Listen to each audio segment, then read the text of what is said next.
A dialogue philosophical.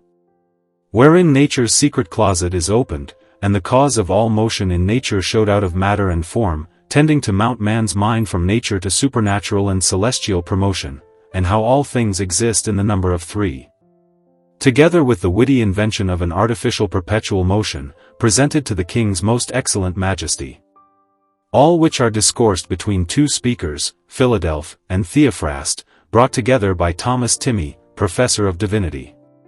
Written by Tymme, Thomas died in 1620. A dialogue philosophical. Wherein nature's secret closet is opened, and the cause of all motion in nature showed out of matter and form, tending to mount man's mind from nature to supernatural and celestial promotion, and how all things exist in the number of three. Together with the witty invention of an artificial perpetual motion, presented to the King's most excellent majesty. All which are discoursed between two speakers, Philadelph and Theophrast, brought together by Thomas Tymme, Professor of Divinity.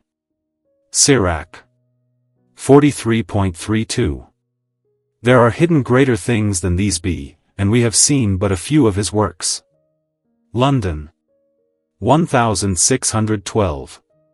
To the Right Honourable Sir Edward Coke, Lord Chief Justice of His Majesty's Court of Common Pleas, Thomas Tymme wishes all happiness in this life, and in the world to come true felicity in Christ Jesus.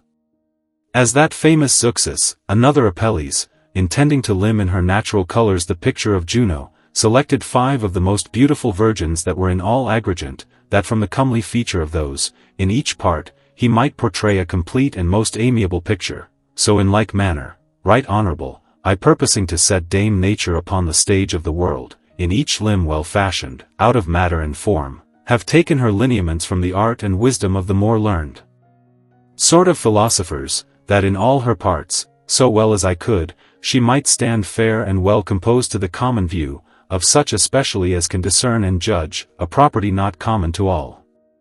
For every plummet is not for every sound, nor every line for all levels, neither is it possible out of every block to make the sculpture of Mercury, no more than it is possible for every one without a convenient bucket, to draw water from the depth of Jacob's well. But your lordship being in all human science profoundly learned, and of mature judgment, as has appeared by effect, can with Protogenes, decipher Apelles' work, by the draught of one only line, and can by your sublimed wisdom discern the mystery of matter and form. And to the end your honour may the better feel my meaning herein, I have reduced, as it were, innumerable beams to one sun, and many rivers to one fountain, abridging large discourses into a convenient compendium and method. But seeing no pomegranate can be so fair, but that some one imperfect and rotten kernel may be found therein, I humbly beseech your honour to deal with such occurrent faults, as lapidaries are wont to deal with precious stones, who to hide a crack or flaw, do set the same more deep in gold. So, my right honourable lord, let your noble name and high reputation of learning and sage prudence, shadow and adorn my imperfections in this treatise. Wherein, albeit you find not an eagle's nest, no more than Theseus did, notwithstanding through fair promises he had long looked for it, yet happily your honour, at the least shall find a wren, and then at the last you may say you have a bird. Now fearing lest I pass the due limits of proportion, as did the Myndians, who made their gates greater than their town, I cease to stay your lordship from your honourable affairs, craving pardon for this my boldness, and beseeching God to increase your days and years with desired health, to your joy and comfort, and to the good of this Church and Commonwealth of Great Britain. Your honour's most humble Thomas Tymme. To the Reader. The Almighty Creator of the heavens and the earth, Christian reader, has set before our eyes 2 most principal books, the one of nature, the other of his written word. By these we know that God was before all times, infinitely one, comprehending all things that now be, in himself, and being the beginning of time, created those things in number, measure, and weight, adorning his work most wonderfully with these 3 instruments, as with the first forms. And formed thus this universal frame after the similitude of unity, in circular compass, in pure and mere simplicity. The wisdom of nature's book, men commonly call natural philosophy, which serves to allure to the contemplation of that great and incomprehensible God, that we might glorify him in the greatness of his work. For the ruled motions of the orbs, the wonderful workmanship of so many starry tents, the connection, agreement, force, virtue, and beauty of the elements, the situation, firmness, and spreading of the earth amidst the waters, and so many sundry natures and creatures in the world, are so many interpreters to teach us, that God is the efficient cause of them, and that he is manifested in them, and by them, as their final cause to whom also they tend. Yea, the natural motions which belong to all creatures, even to vegetables, casting their roots downward, and their sprouts upward, do therein set forth the power and wisdom of the omnipotent Creator. But the mirror wherein we may yet better behold God, is man, a little world, in whom shines, and is imprinted a divine essence, the like whereof is not to be found in any visible creature besides. How necessary is it then, for men to consider the works of God in his creatures? And how much more necessary is it to behold their own person and nature, wherein there are almost as many marvelous works of God, as there are in the whole frame besides? For what will it profit a man to measure the universal, to compass the whole elementary region, to know the things in them, and their nature, and in the meantime to be ignorant of himself? For albeit, a general knowledge of all the creatures of this visible world, will greatly help to lead man to the knowledge of God the Creator, yet he shall never be able to know him well, if withal he know not himself. Plato, searching by the means of motion, what was the substance, nature, and immortality of man's soul, attained to the understanding of the divine essence. Aristotle, also taking the same way, acknowledges that he knew God under the name of the first mover, who is perpetual and immovable. But the wisdom supernatural, called theology, revealed in the written word of God, being far more excellent than all natural philosophy, sublimates our spirits, through the light of the divine Spirit, to mount, as it were, by Jacob's ladder, with phoenix wings, from the things of nature to celestial and divine things, whereby we have a light and bright understanding. If man had not sinned, the book of nature would have sufficed to have kept him always in the knowledge and obedience of God his Creator. For then he should himself have carried that book whole and perfect, imprinted in his heart and mind, neither should his soul have needed any other teacher to know itself, but itself should have clearly beheld and contemplated itself so long as she preferred and preserved her first light, wherein God had created her. But now that she is in the body as it were some excellent picture of Apelles, fallen into a sink of mire, covered and compassed about with thick mists and obscure darkness, it is very needful that we should have another new light brought to us from heaven, not natural, as the first, but supernatural. For this cause God has given us his sacred book, by means whereof, as also by his Holy Spirit, he communicates to us as much heavenly light as is needful for the knowledge of ourselves, and of his high majesty. Now, Christian reader, because all things live, move, and have their being in God, a fire most pure and simple, and a light inaccessible, from whom that subtle fire which penetrates into everything, and is the cause of all motion, proceeds, and has origin, I have compiled this dialogue, discoursing natural philosophy, that thereby you may not only pry into nature, but also thoroughly understand the cause and beginning thereof to be in God. And for that rare things move much, I have thought it pertinent to this treatise, to set before you a most strange and witty invention of another Archimedes, which concerns artificial perpetual motion, imitating nature by a lively pattern of the instrument itself, as it was presented to the king's most royal hands, by Cornelius Drebbel of Alkmaar in Holland, and entertained according to the worthiness of such a gift my pains herein bestowed and intended for your profit and pleasure, if it seem but as iron, yet let it serve for the forge and anvil of good conceit. If the discourse seem rough, shadow it I pray you with the curtain of smooth excuse, but if it be found of you as bullion, fit for the mint, and current for the stamp, then grace it with the golden approbation of touch and test. So shall I rest yours during life. Thomas Tymme. Nature's Closet Opened, by the Discourse of Two Speakers, Philadelph and Theophrast. Chapter 1. Philadelph. I in very good time I descry my old friend Theophrast, if my sight fail me not, with whom I have of long time desired to confer about some points in natural philosophy, wherein I much desire to be informed. I will therefore go meet with him presently, lest he turn some other way, and so I miss my purpose. Well met, my good friend Theophrast.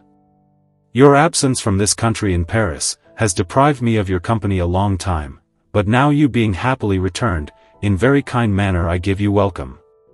Theophrast. I requite your kindness, rejoicing in your welfare my dear Philadelph, wishing to you as much good as to myself. Philadelph. From your well-wishing mind, let me crave of you the spending some time to acquaint me with that admirable queen of the world, Dame Nature, whom I suppose you know, considering your great travels. Tell me therefore in good fellowship, have you been in that lady's court, and seen her most rich treasury and closet, replenished, as men write, with inestimable jewels? Theophrast. I have not desired to please my external senses herein, but to behold her in contemplation, which has contented me, without too curious a scrutiny, not daring to dive deeper than I had means to swim. Philadelph. What is the beginning of natural things? And what thing is nature? Theophrast. All things which come forth by their own accord, and by an inward force and virtue, are said to be by nature, as the four elements of the world, metals, all kind of plants, all living creatures, and the parts of these. So that this secret and inward beginning of procreation and offspring, and of all action, is not only called, but is in very deed the nature of everything. To this nature a certain matter is added, as to the forming of an image, wood or metal must be put, upon which also the name of nature must necessarily be bestowed. And thus everything is made of two natures, which cannot by any means be disjoined, or consist in any place being separated, and both these natures do so affect and like the other, that being knit together they live, otherwise they die. That matter, which is brought to form, as the first foundation, abides always one and the same, until the compound matter itself does perish and pass into another, for every substance which is begotten, and has being of another subject, as air is begotten of water, plants and living creatures of seed, neither is there anything now made of nothing. But yet the subject whereof anything is made, was made of matter and form, the form perishes and passes away, and another succeeds, and takes away privation, but the self and same matter abides, which matter is ready and apt to embrace the subdued and decayed form. It is therefore necessary, that something be brought and added after such a manner, that there may be a vicissitude and conversion of things in the remainder, and survivor. Whereby it is to be understood, that matter is not begotten from any beginning, and is indissoluble and immortal throughout all ages, and that also as it was without beginning, so also it is without destruction. And when anything is begotten, only the form thereof is procreated, and shows itself, and when it dies and is extinguished, the same form fails, but the common matter of all things does ever remain one and the same.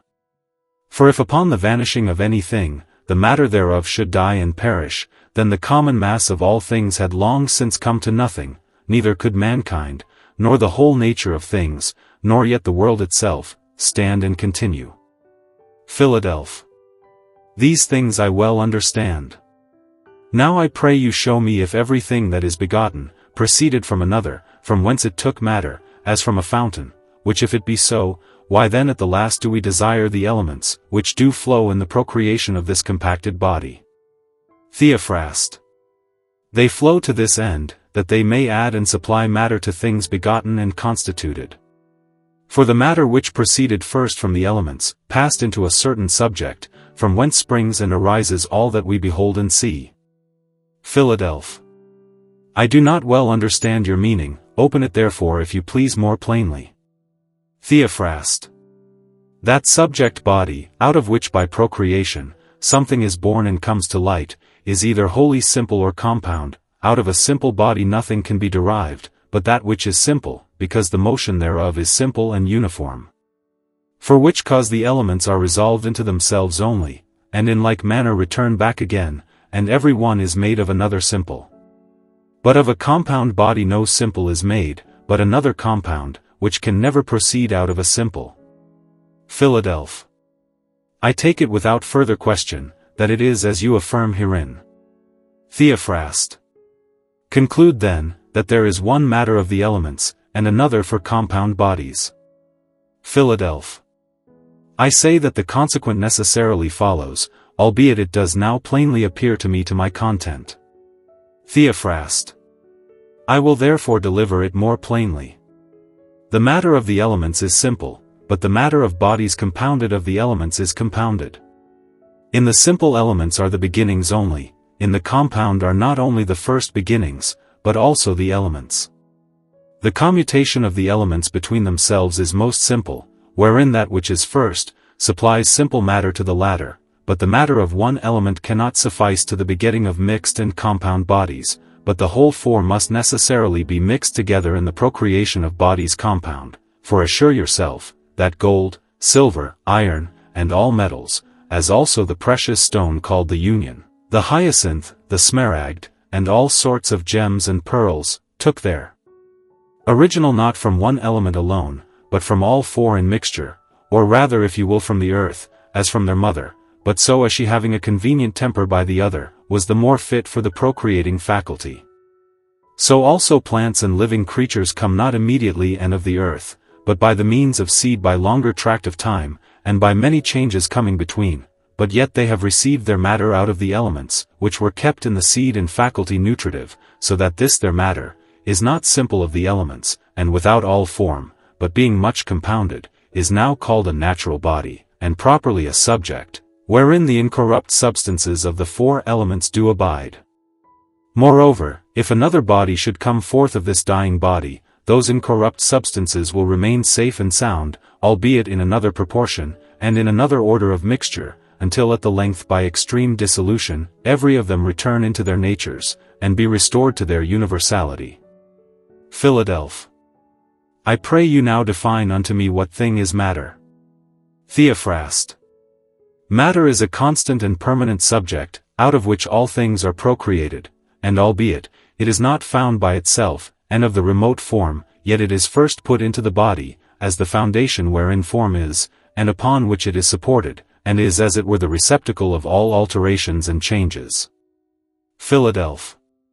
There are certain philosophers, as Alexander, and others who have taught me, that all things in the universal world, and the very forms of things, do spring and proceed from the mixture of elements. Affirming, that the whole form is the substance of the natural thing, and that there is incident to the same a certain harmony and consent of affections and qualities, which is the form by which it has the name, and is different from the rest, for every thing is known, and offers itself to our sense, by these his qualities. Theophrast. I will not stand to handle these things, which are but trifles, but think it better to spend the time upon more weighty and profitable questions.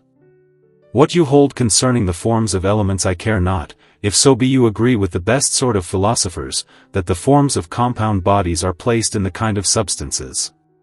Philadelphia. I do agree with them, yet lately I have learned of some very famous for philosophy, that the forms of elements are reckoned among qualities, which question albeit you think it a trifle, yet would I gladly hear your opinion therein. Theophrast. I do not think that anything can be defined concerning these, which is either certain, constant, or approved by general consent, so long as man's mind is shut up in the prison of his body, neither can he know by his senses, what matter, and form is. I rather incline to their opinion, which affirm that as the forms of compound bodies are pure substances, so also the forms of the elements are pure substances. If you give credit to this opinion, and have reason for it, let me hear it. Philadelphia.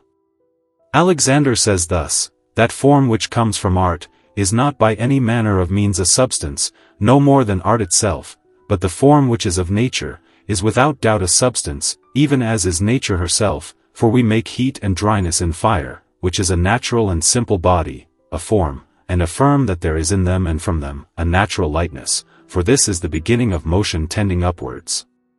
By which words he plainly affirms, that the form of a natural compound, is a substance, and the quality of the element is as the artifice of a made matter. Theophrast. But shut not the book as yet, till you have read further. Philadelphia.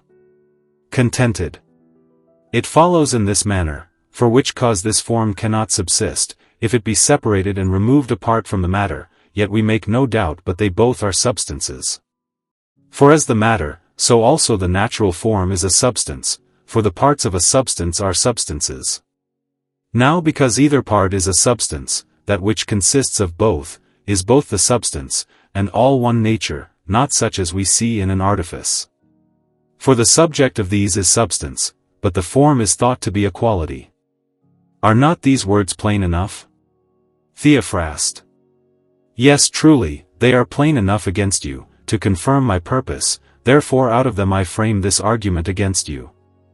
The part, says Alexander, of a substance, are substances, but as well the element as the body compound is a substance, therefore as the parts of the compound body, so also the parts of the element, are substances.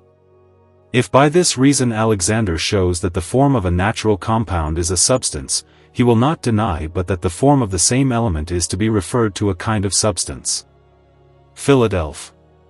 I must confess you have taken me in my own snare. Theophrast.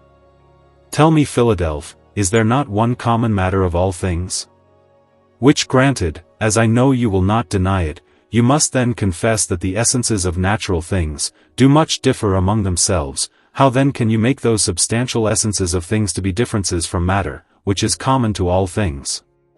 Or how shall everything take and derive the proper essence of his kind, from that rude and common beginning of all things? Philadelph. I see not how. Theophrast. If there be diverse orders and differences of kinds among things which consist of nature, if everything has his proper nature, there must be some other thing appointed, besides that common matter, by which every particular thing may have his form and particular nature. Philadelph. This must needs be. Theophrast. But that thing whatsoever it be, which gives essence to the whole, must needs be some excellent thing, and far more excellent than matter. Philadelph. What else? For thereof everything has his name. Theophrast. And this is the very same which you are wont to call the form of a thing. Philadelph. Not only I, but all for the most part, are wont so to call it. Theophrast. Form must needs be the first and chief part of all things. Philadelph. I make no doubt to affirm the same of second bodies, but not so of the elements, of which there is a far different consideration, for the species of these is a quality. Theophrast. You do roam as it were in a certain maze. I showed you before, that after one and the same manner, the form of every simple or compound substance, is a substance, but let us come to every one particularly, and unfold their natures. A plant or metal is indebted to his form, that the one is a plant, and that the other is metal, and so of all others it may be said, of what kind soever they be. Is this true, or no? Philadelph. All men say so. Theophrast. Then must needs the element take the reason of being an element, from form only. Philadelph. This also is confessed. Theophrast. But an element is a substance by form, and a substance of this kind. For that it may be a substance of this or that kind, that is, that it may be fire or earth, it has not such power to take such being from matter, which is common to all things.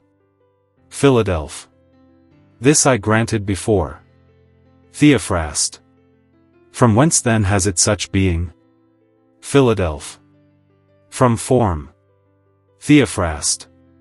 Therefore this form of the element, by which fire is fire, and differs from this, is a substance. Philadelph. How? Theophrast. For, if fire be granted to be a substance, as you confess it is, that same which gives and causes it to be fire, is also a substance. Philadelph. It must needs follow. Theophrast. The same is the reason of fire, which you deny not, whereby it comes to pass necessarily to be concluded, that both the form of fire, and also of every other element is a substance. Therefore when by definition we will comprehend an element, or other substance, we do not define it with a figure, with color, with beauty, or turpitude, but with the same substance from whence every natural thing has taken his essence, and that is form, which concludes the definition of any thing. Moreover, as a plant differs by variety and dissimilitude of form from metal, and a living creature from a plant, so also an element, which also is a substance, differs from other substances by a certain natural and inset substance proper unto it.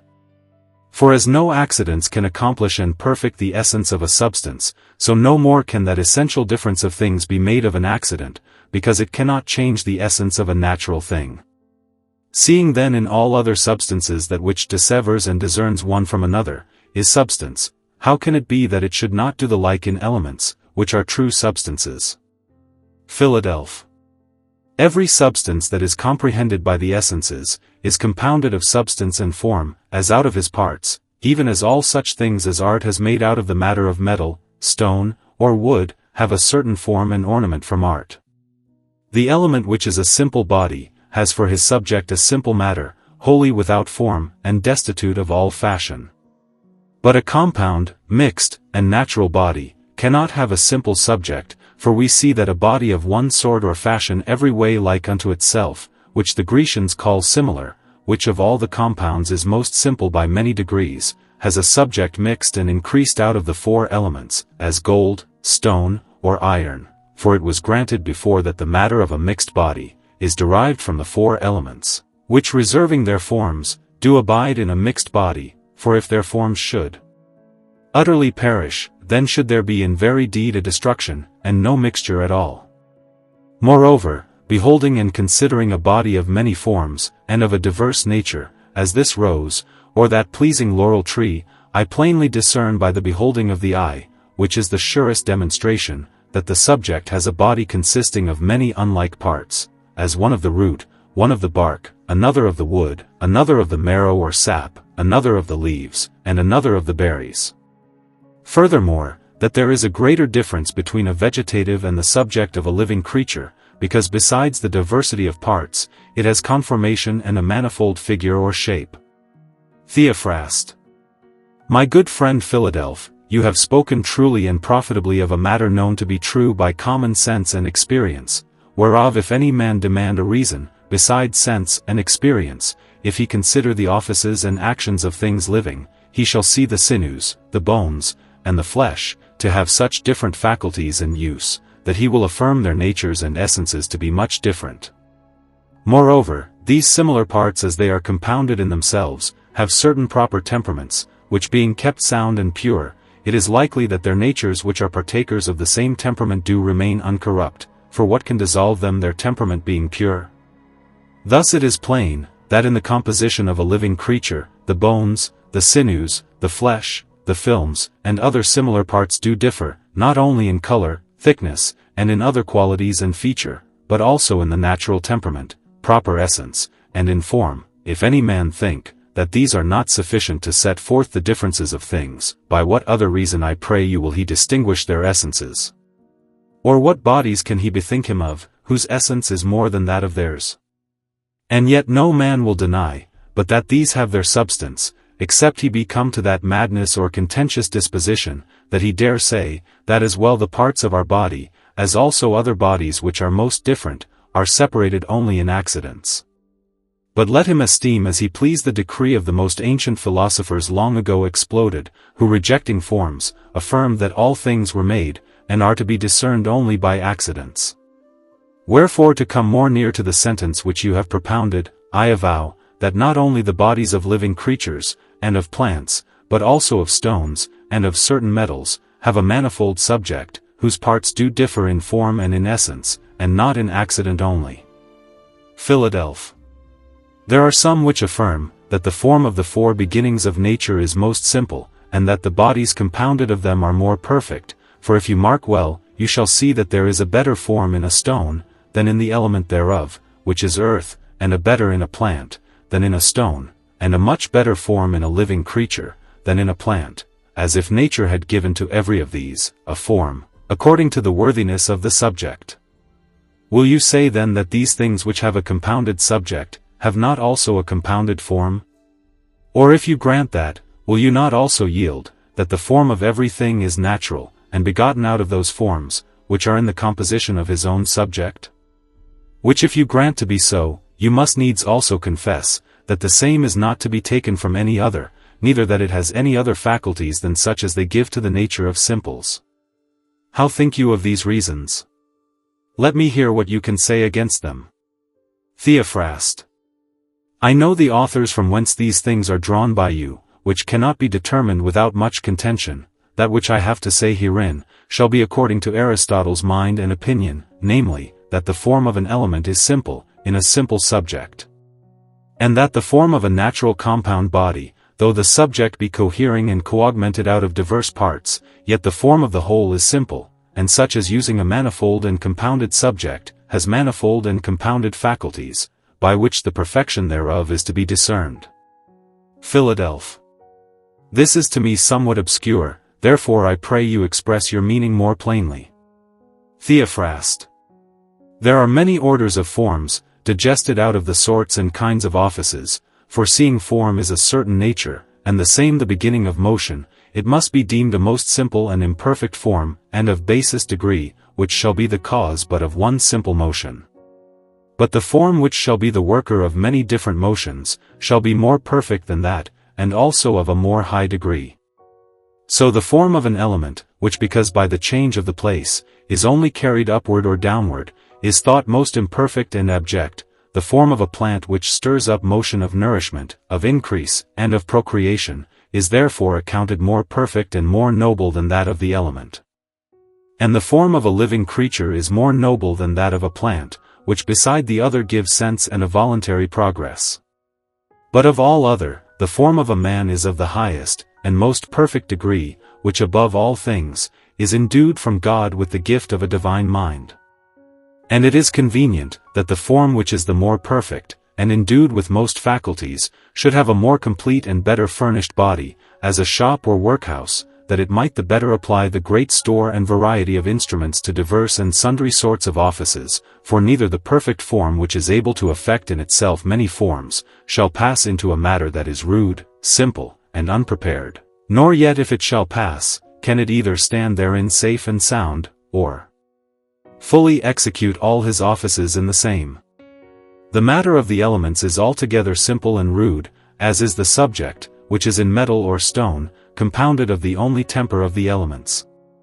To plants is given both a subject dissimilar, and also a body organic, but for so much as the odds or dissimilitude is more in living creatures than in plants, the same dissimilitude is a better and more comely feature. Finally, nature has so excellently formed man, as if she intended, out of him, as out of an exemplar or pattern of a most absolute and perfect work, to cause him to be admired and esteemed more excellent than all other natural things. After this manner therefore the form of all things is simple, but the more highly it is sublimed and advanced, and by how much it contains in it the affecting faculties, by so much the more it has obtained a more absolute subject, furnished and more fit to effect anything, for the body is made for the form's sake, and not the form for the body's sake. Philadelphia. Be it as you say, yet they proceed further, and affirm, that if the forms of simples, out of which things are compounded, are preserved whole in the compound, and perish not, it is then convenient that they should be mingled and compounded among themselves, as are the matters wherein they are seated, and that out of such mixture the form of the whole should spring, and that the same is a certain harmony, compounded as it were of well-tuned and fitted forms, for the action of a plant, or of a whole living creature, proceeds from the functions and faculties of all the parts, conspiring or agreeing together in one, neither is the action of the whole any other than the action of all the agreeing parts. Thus, say they, nature makes it plain, that nothing is to be believed to be the form of the whole, but that which is a just consent of the singular forms, and an agreement arising nowhere else, but out of them. Therefore Alexander says, simple bodies whose subject is simple, have gotten a simple form and nature. But in those bodies wherein there is not a simple subject, but a body already or a compound, in the same, the form is more perfect, by the gallantness, and brave feature thereof. And not without cause, for that form which is in the matter, and in the subject brings somewhat to the form of those which are compound. And soon after he says, the multitude of forms and their mixture, which is diverse, in subject bodies, may bring an equal cause of change. This opinion is so contrary to that which you before have affirmed, that I for my part know not what to hold. Theophrast. Against your Alexander the First opposed that worthy philosopher Aristotle, who disputing about this position, determined, that neither the soul nor form was a harmony. For harmony is a proportion of well-tuned and consenting voices. But this proportion is not a substance, but the soul is a substance. Moreover, the soul is before the body, and far more excellent, being the queen of the same, moderating and moving it. But the harmony comes after its instrument, whether it be harp, or viol, neither has it any command in the same, it neither moves nor moderates it, and so soon as by any occasion the consent of the well-tuned strings is dissolved and ended, the harmony is also dissolved, and upon every change by note, it is either higher or lower, but in the mixture and temperament of the parts, it is otherwise. For the soul appears not, nor is any other, than it was upon the alteration of the temperature thereof. And whereas the body is sometime changed upon offense, yet for all that the soul abides, albeit we see that the harmony is distempered and out of course, and every temperament may it will be changed, but no man can change his soul, before life changes. Who then will say that form is a harmony, no not of the body thereto belonging, which is therefore called in non-Latin alphabet or dissimilar, because it has not all its parts of one kind and likeness in each point. Form is a certain composition of forms of the same kind, and that have similitude among themselves, which seem to be so apt and knit together in themselves, that they conspire together in one, and do agree without discord, for it is ridiculous to think that the soul or form does consist of the bond and composition of the different parts, as does the subject body. But it must needs be, that there is one simple form of the whole compound, which differing from the forms of the simple parts, keeps them sound, whole, and incorrupted in the total. This is proved by the large testimony of Aristotle, in his Sixth of Metaphysics, in these words, or to this effect, that which consists of anything, is so compounded, that the whole universal is one, not like a heap, but as a syllable. A syllable is not the element itself, neither is it the same that A and B is, no more is flesh, fire, and earth. The elements dissolved, these are not flesh, nor syllable, but the elements are earth and fire, therefore a syllable is not an element or principle, a vocal letter, and mute, but a certain other thing. So in like manner, flesh is not only fire and earth, or hot and cold, but also another thing. Many other places Aristotle has, wherein he expounds himself more plainly. But when he disputes against Empedocles concerning the soul, he shows why there is some new beginning and cause brought to the forms of simples, affirming, that simples, especially such as are contrary, cannot be contained, and conjoin in one, except it be as it were by a very straight bond, lest they being dispersed, should be soon distracted, and so return thither, from whence every of them proceeded. Moreover, he writing concerning the soul, against Plato, shows by the same reason, that if those things which are many and different, do conjoin into one and the same, it must needs be that they are constrained so to conjoin by the force of another, and to be contained, lest they pass away. Whereby it is plainly understood, that as the body albeit compounded of many, yet we call it one, so we must say, that the form thereof is one, and a simple form. Thus you see it follows necessarily, that the forms of compound bodies must be simple. Philadelphia. Alexander says, that the body works by the soul, even as the earth by her weight is carried downward, as if the soul were the instrument of the acting body. Theophrast. But Aristotle is of a contrary opinion, affirming that the bodies of all things, as well of living things as of plants, are the instruments of the soul, and were made for the same. Philadelphia. Alexander subjects the soul, and the whole form of a thing to the body, and makes it inferior to the same. Theophrast. But Aristotle, and all the best philosophers, appoint the soul to be more excellent, and far superior. Philadelphia. Alexander teaches, that the body is the cause and beginning of all action and motion. Theophrast. But Aristotle collecting reasons against Empedocles, shows, why form, which he simply calls nature, is the cause and the beginning of the motion of all things. To which of these will you incline, to Alexander, or to Aristotle? Which of these sway most with you? If you regard not that famous name, yet respect his reasons, which if you find more strong and evident than those of Alexander, then embrace them. Philadelphia. I rather subscribe to Aristotle, than to Alexander, but be it as you say, that the form of every thing is a certain simple substance, and that it is the chief efficient cause of functions and faculties, and more excellent than the body, which it uses as an instrument to execute those functions and offices, yet nevertheless, that same form seems to come from the temperament of the body, as a certain simple force proceeding from temper, and an accorded harmony of the subject bodies. Theophrast. Is not that which Alexander calls the form of a natural thing a substance? I make no question but that Alexander and yourself will and do confess it. Which granted, you will not deny the temperature of the mixed elements, and the whole state and power of the subject arising hence, to be in the kind of qualities. Philadelph. It must needs be so. Theophrast. But a substance cannot arise from one or more qualities. Philadelph. It cannot in any wise. Theophrast. How then can it be that the form of a thing should proceed from the mixture and temperament of qualities, and that qualities alone should engender a substance, without the concourse and help of a substance? Philadelph. A mixture and temper of qualities, is not made of quality alone, but out of that confusion and mixture of such forms as are the elements. Theophrast. But Alexander has referred the forms of elements unto a kind of qualities, by reason whereof he makes the form of the compound, to arise and spring from the qualities. Philadelph. For my part one assent not to Alexander herein, but rather to Averroes, who placed the forms of elements, in an ambiguous and doubtful kind. What lets then but that the form of the whole compound, may spring from the forms of simple subjects? Theophrast.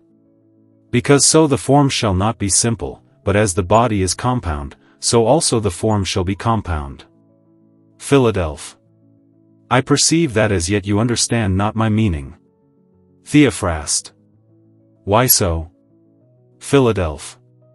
Because I am of opinion, that a simple form may arise out of the temperament of the subject forms, which albeit it be simple, yet it may comprehend, as it were, in her bosom, the forms of all things. Theophrast.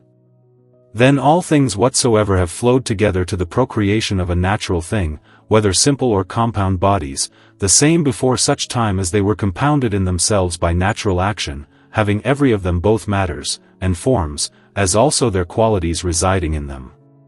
Philadelph. It is confessed that the elements being furnished with those three, do come and join together for the procreation of things. What then? Theophrast. Their commixtion being true and exquisite, those qualities are diffused altogether into the whole, but their matters cannot be totally mingled, but the parts being reduced thither, by a long partition, in such wise that now at the last they being very small, and bound together with a certain conjunction between themselves, do cleave and agree together. Philadelph. I hold this necessary. For if there should be a total confusion of the matters, the bodies would utterly perish in themselves, which seems to me so absurd, as it is to be rejected. Theophrast. But the forms do never forsake their matters whereunto they are once infused, neither can they interchangeably pass one into another. Therefore there can be no other mixture of forms, than there is of matters. Nor yet do the forms, leaving their states, pass away, whereby they being dissolved from the matter, may mingle themselves one with another apart, but are settled in subjects, and are mutually affected one to the other. Wherefore as the whole matters cannot pass fully one into the other totally, so no more can the forms. Whereupon I infer, that the form cannot be simple, which comes out of such a temperament, and so also I conclude, that the form of a natural thing is a simple substance. Chapter 2. Philadelph. I pray you let me hear your opinion more at large, whether the form of a compound body, which is simple and similar, be diffused through the whole body. Theophrast. You shall hear my sentence herein, so briefly as I can. One natural spirit which is altogether like itself, is dispersed and diffused throughout this living plant which you behold, and by the coming between of this spirit, one soul is seated and abides in the whole plant. This is to be seen more plainly in sensible creatures, which have one simple and natural spirit, issuing from one simple fountain ever like itself, containing not only the similar, but also the dissimilar parts. Seeing therefore the same is one, flowing from a simple fountain, it cannot be the chariot and bond, but of one simple soul. For so, if the philosophers have said truly, that the soul is retained in the body, by the bond of his proper and convenient spirit, we shall rightly gather out of the differences of their spirits, how manifold the essences of souls are, and how disagreeing among themselves. Therefore it is concluded, that the natural soul is one, breathing and diffused into all parts of the body. The like reason is of the vital and feeling faculty, which also is one and everywhere, as is the animal spirit, and the same also must necessarily be one through all the instruments both of the senses, as also of motion, and thus I hope you understand my meaning. Philadelph. I hear your words, but I crave pardon for my slow conceit, in that as yet I understand not your meaning. For admit that there is one fountain as well of the natural spirit as of the soul, yet according to the varying nature of the parts, these shall be found very much different. There is a certain peculiar spirit and soul proper to the bone, to the flesh, to the sinew, and so to every particular, for as these parts are in substance much unlike, so is it convenient that these should be nourished and increased after an unlike manner. How then can it be that one and the same soul can give and perform things so diverse? Theophrast. Why not? Seems it strange to you and incredible, if by the help of such different instruments, it show forth many and different effects? This is the thing which in this matter I would you should understand, that the varying and much differing functions of the parts, come not from the difference of the soul itself, but from the difference of the parts whereunto it is diffused and spread. Therefore after this manner the animal power, albeit it is one and ever the same, distributed throughout all the nerves, muscles, and arteries of the body, yet it affects and gives by some sense only, and by other some, both sense and motion, and both of these sometime obscurely, and sometime more plainly, according to the variety and different affection of the parts into which it is infused, and which it moves. In like manner the natural power which is in the flesh begets flesh, that which is in bone, begets bone, and so of the rest, for it applies itself unto the temperament of the parts, which it moderates and nourishes, and also to the nature and manifold varying uses thereof. Philadelph. I would gladly be further instructed by you in this one thing, whether the forms of the parts be a certain preparation to the simple form of the whole. Theophrast. There is no doubt, but that the forms of all the parts in particular, are as it were certain degrees, by which they are advanced to the highest form of the whole, neither are they for any other cause engrafted into the subject, but to make way by this preparation to bring in that supreme form. Nor yet am I of opinion, that the same supreme form was made to preserve the forms of the singular parts, but that rather it consists for itself and the offspring, or generation thereof, but forasmuch as the same has a coherence out of all the parts, it comes therefore to pass, that when it defends itself and the whole progeny with this nourishment, and with a new fruit or offspring, it multiplies in such wise, that it does also keep the very forms of the parts incorrupted, whereof it has need for preparation, and does also sometime beget new forms, so that the parts do bring much to the form of the whole, yet no essence but a preparation, and a certain convenient disposition of receiving and keeping the whole, and to execute all the functions and offices thereof. For it joins itself prosperously with these mean agents, and so the wedlock of the form, with the whole subject, remains indissoluble, the which peradventure being forcibly expelled, there must of necessity either presently follow a divorce, or else the form must be left idle, and without efficacy in the subject. As therefore the subject of the bone, sinew, or flesh, and of every similar, is not prepared only out of the temperament of the qualities, but also out of the mixture of the natural principles, and the form of the sinew or bone flows unto them, they keeping their forms, so we must think that the body is subject to the form of the whole living creature, framed and builded out of the bone, sinew, flesh, and such like parts adhering and mixed in one. For those parts which are called organic, do arise from an apt and neat position, number, figure, and magnitude of the similars, out of whose convenience and mutual consent, a perfect body at the last is made. Therefore all these aptly joining together in one, the subject fitly prepared, draws unto it the common form of all these, preserves it, and attends the functions thereof. Philadelph. It seems then, that there are diverse sorts of preparations of the matter, to make it apt and fit for form. Theophrast. There are sundry preparations, but especially three.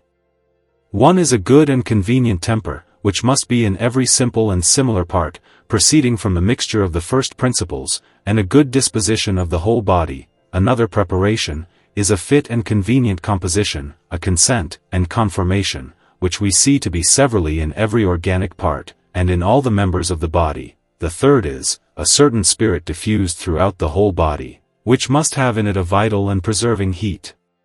Philadelphia. I see no reason why you should bring in this last for a preparation.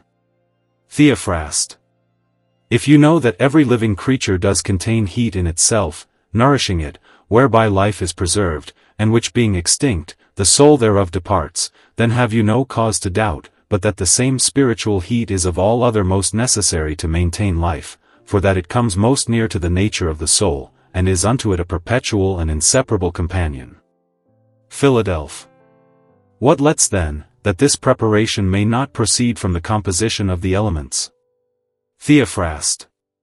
Albeit, the first preparation before spoken of, proceeds from the elements, yet the conformation and spirit do not take their original from thence, but from a more divine beginning. Philadelphia. Why so? Theophrast. Because by no means it can come to pass, that the elements howsoever tempered in the best manner, can by themselves without the help of another, give to the body apt conformation, sense, and motion. For what order or measure can you prescribe in the effecting of these things? Philadelphia. In my opinion, the manner of tempering them is inexplicable. Theophrast. But if this seem inexplicable, you will say that the manner of temperament in the conformation is far more inexplicable.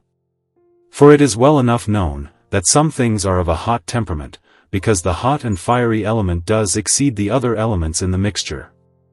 Moreover, if by touching you shall feel that which is cold, so to be, then you will conjecture that the cold element is predominant, but by what reason it comes so to pass, that this or that is the figure of this or that thing, you can neither express by words, nor yet conceive in mind. For we behold many things with our eyes, which albeit they be of one temperament, yet have they received unlike shapes and figures, and contrariwise, that some things are like in figure, whose temperament is most unlike in themselves.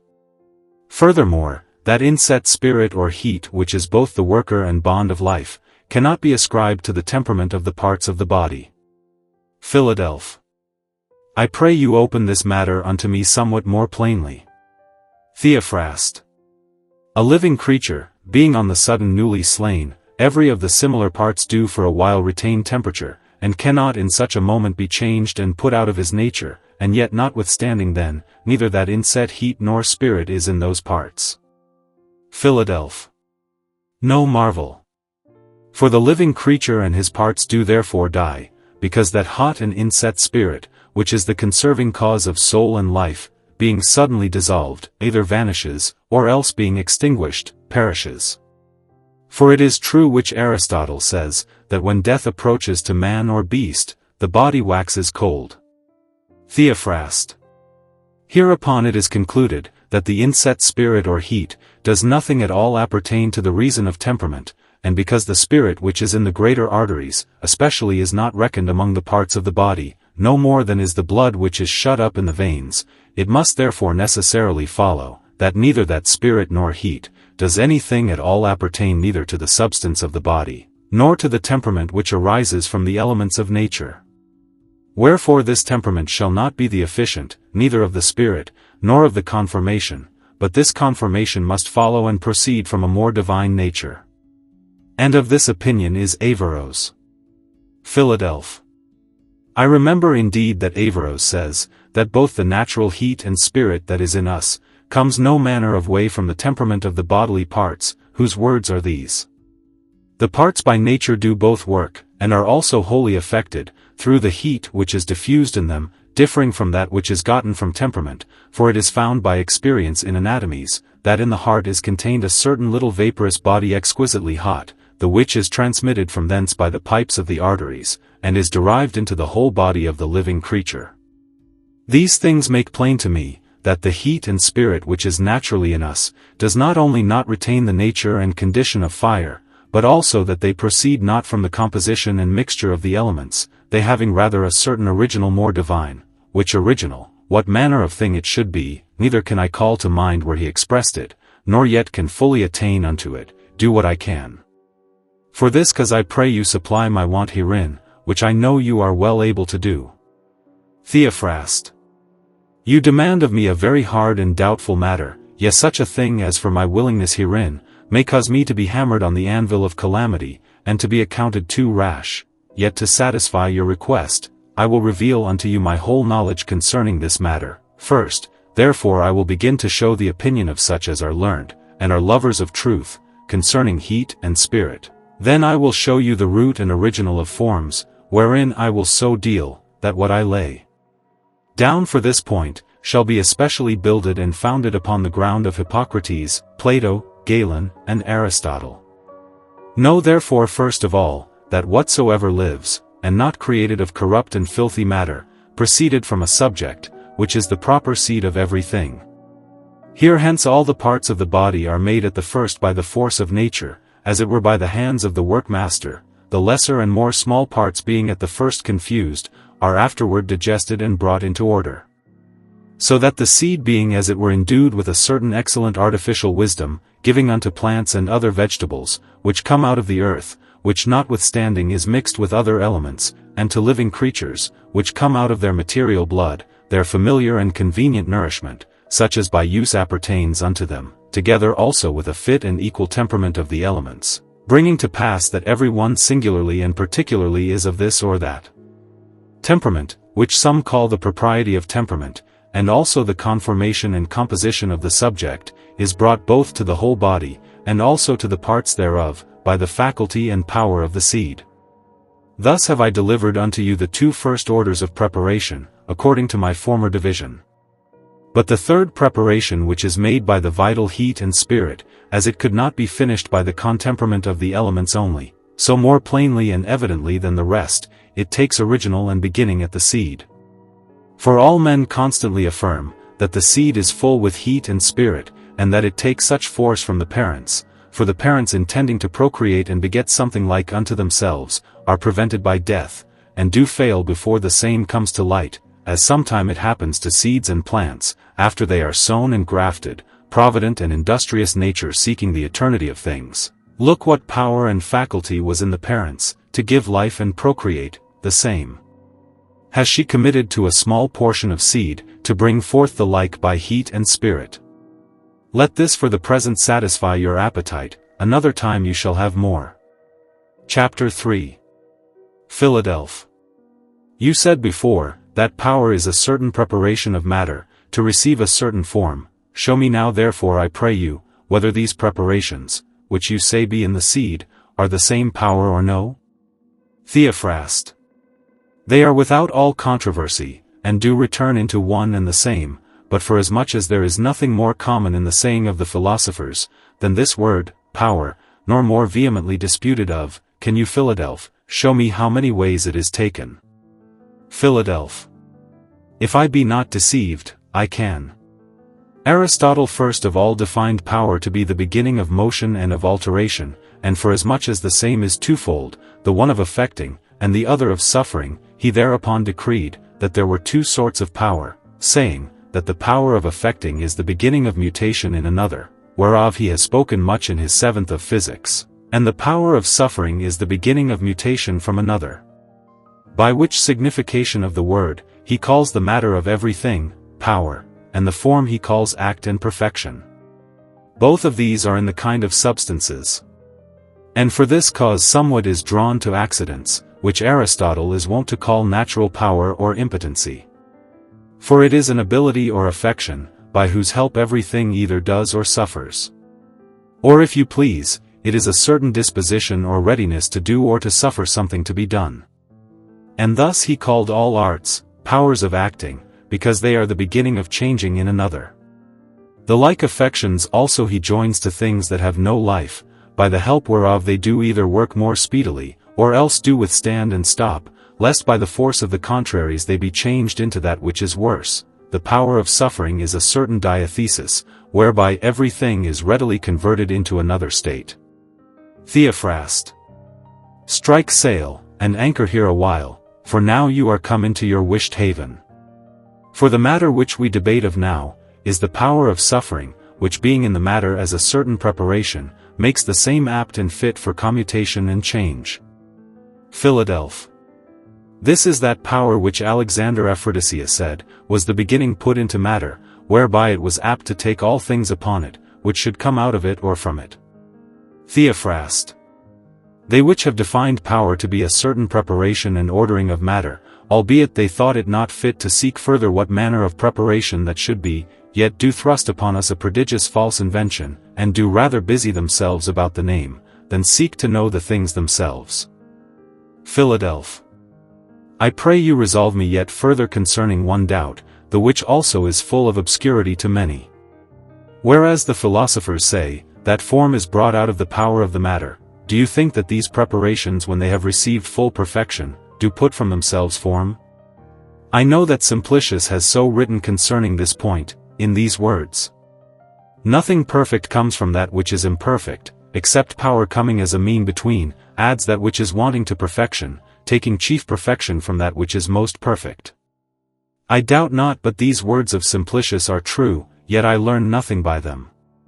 Others teach me that power is a certain quality which extends itself very far both ways, obscure and very little in the beginning, but soon after it gets strength, and waxes greater by little, and so by small degrees it comes at the last to full perfection. And then it is that entelechia, according to Aristotle, which some call perfection, and others a certain continual agitation. As therefore this perfection seems to be finished by little from an imperfect and obscure preparation, so the form of everything, which differs nothing from perfection, does spring and arise from preparation and power, for say they, perfection is form, and preparation power, so that as at the last preparation is made perfection, so power is changed into form. Theophrast. Take heed, Philadelph, that you be not here ensnared and deceived, there are many false things which seem true, which covered with the cloak of truth, seduce many through falsehood, into foul and shameful errors, for this which you have now delivered, is a very subtle point, that perfection is the form of a thing, which if you hold and allow, you err grossly. Philadelph. How then? Do you think that there is difference between these? Theophrast. Very great difference, even as great as is the difference of kinds. Perfection comes from power, and is by little consummated, as is a young man to perfect age, and the part goes before the whole, but the whole form which succeeds is on the sudden, whereof before there was not the least might. Perfection is a certain patient nature, as is power. Form is a nature efficient, and the beginning of all motion. Perfection is only an accident, but form is a simple and pure substance. How then can it be, that power, by the degrees of increase, should pass into a solid and express form, and so of a quality to be made a substance? As if the genera suprema, which have no manner of convenience with themselves, and which are more far distant, than are the things which are most contrary, should mutually pass one into another? I deny not but that one quality may be changed into another, and one substance into another, because they have one common matter, but that in like sort quality may be changed into substance, no thought of man's mind can comprehend and contain. Philadelph. Give me leave to propound against you that which is held by some concerning this point, who say, that the power which is in the seed, is increased by little, until it come to full perfection. Theophrast. But I pray you tell me, by what acting force and provoking power do they say that increase is given? Philadelph. Alexander answers you, that first there is infused into the seed a certain beginning of motion, which by a force taken from the begetting, acts until it come to some end, and until by a continuing increase it has perfected itself, and as it were entering the race, ceases not until it come to the mark and end thereof, unless it be forcibly stayed in the course. Theophrast. You object and say, that there is given to the begetting seed a certain force and beginning of motion. Do they understand that this beginning of motion is power? Philadelph. Yes, verily, they do. Theophrast. And do they say that the same beginning which is power, does act continually, and that it does proceed from the first entered natures, to the last consummated, whereunto nothing can be added, which we deny to be the highest and most perfect? Philadelph. They do so. Theophrast. And do they constantly affirm that this power is a quality? Philadelph. They affirm that Aristotle says so. Theophrast. But no quality can at the first and by itself act, but every action belongs to the form that has gotten substance, which is a certain efficient beginning. Philadelph. They deny not this. Theophrast. Seeing therefore they say, that power is increased by little and little, until a perfect form be made, to what form shall it first of all be ascribed? Philadelph. You must herein answer yourself, for I can go no further. Theophrast. We say that in seed there are only three things, namely, matter, form, and power. Does then that action of power lead at the first to the form of seed? Philadelph. Whereto else should it lead? Theophrast. But that cannot be. Philadelph. What is the cause? Theophrast. Because whatsoever acts, acts to this end, that he may make the patient object like himself, neither does the form which is in the seed intend any other thing, but that it may generate another seed out of itself. Philadelph. I knew this well enough before, but the consequence of the matter has enforced me not to deny it. Now therefore I give place, and yet I affirm, that the power which is in seed does increase itself by his own force, neither does it desire any external help. For albeit the same power is thought to be a quality, yet is it of a more high degree than are others, for which cause Aristotle has called the same a natural power, because as it is partaker of quality, so also after a sort it is also partaker of nature. Wherefore in my opinion, whoso says that the same can do anything of itself, shall utter no absurdity. Theophrast. These are wonderful shifts, be of what opinion you will, only know this, if power does act at the first, and by itself, when it increases and finishes itself, it brings no other thing to pass, but such another power as it is itself, neither can it though it be increased, bring form out of itself.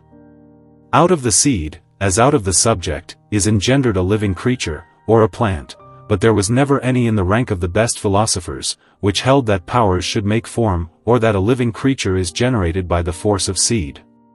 Philadelph. And why so?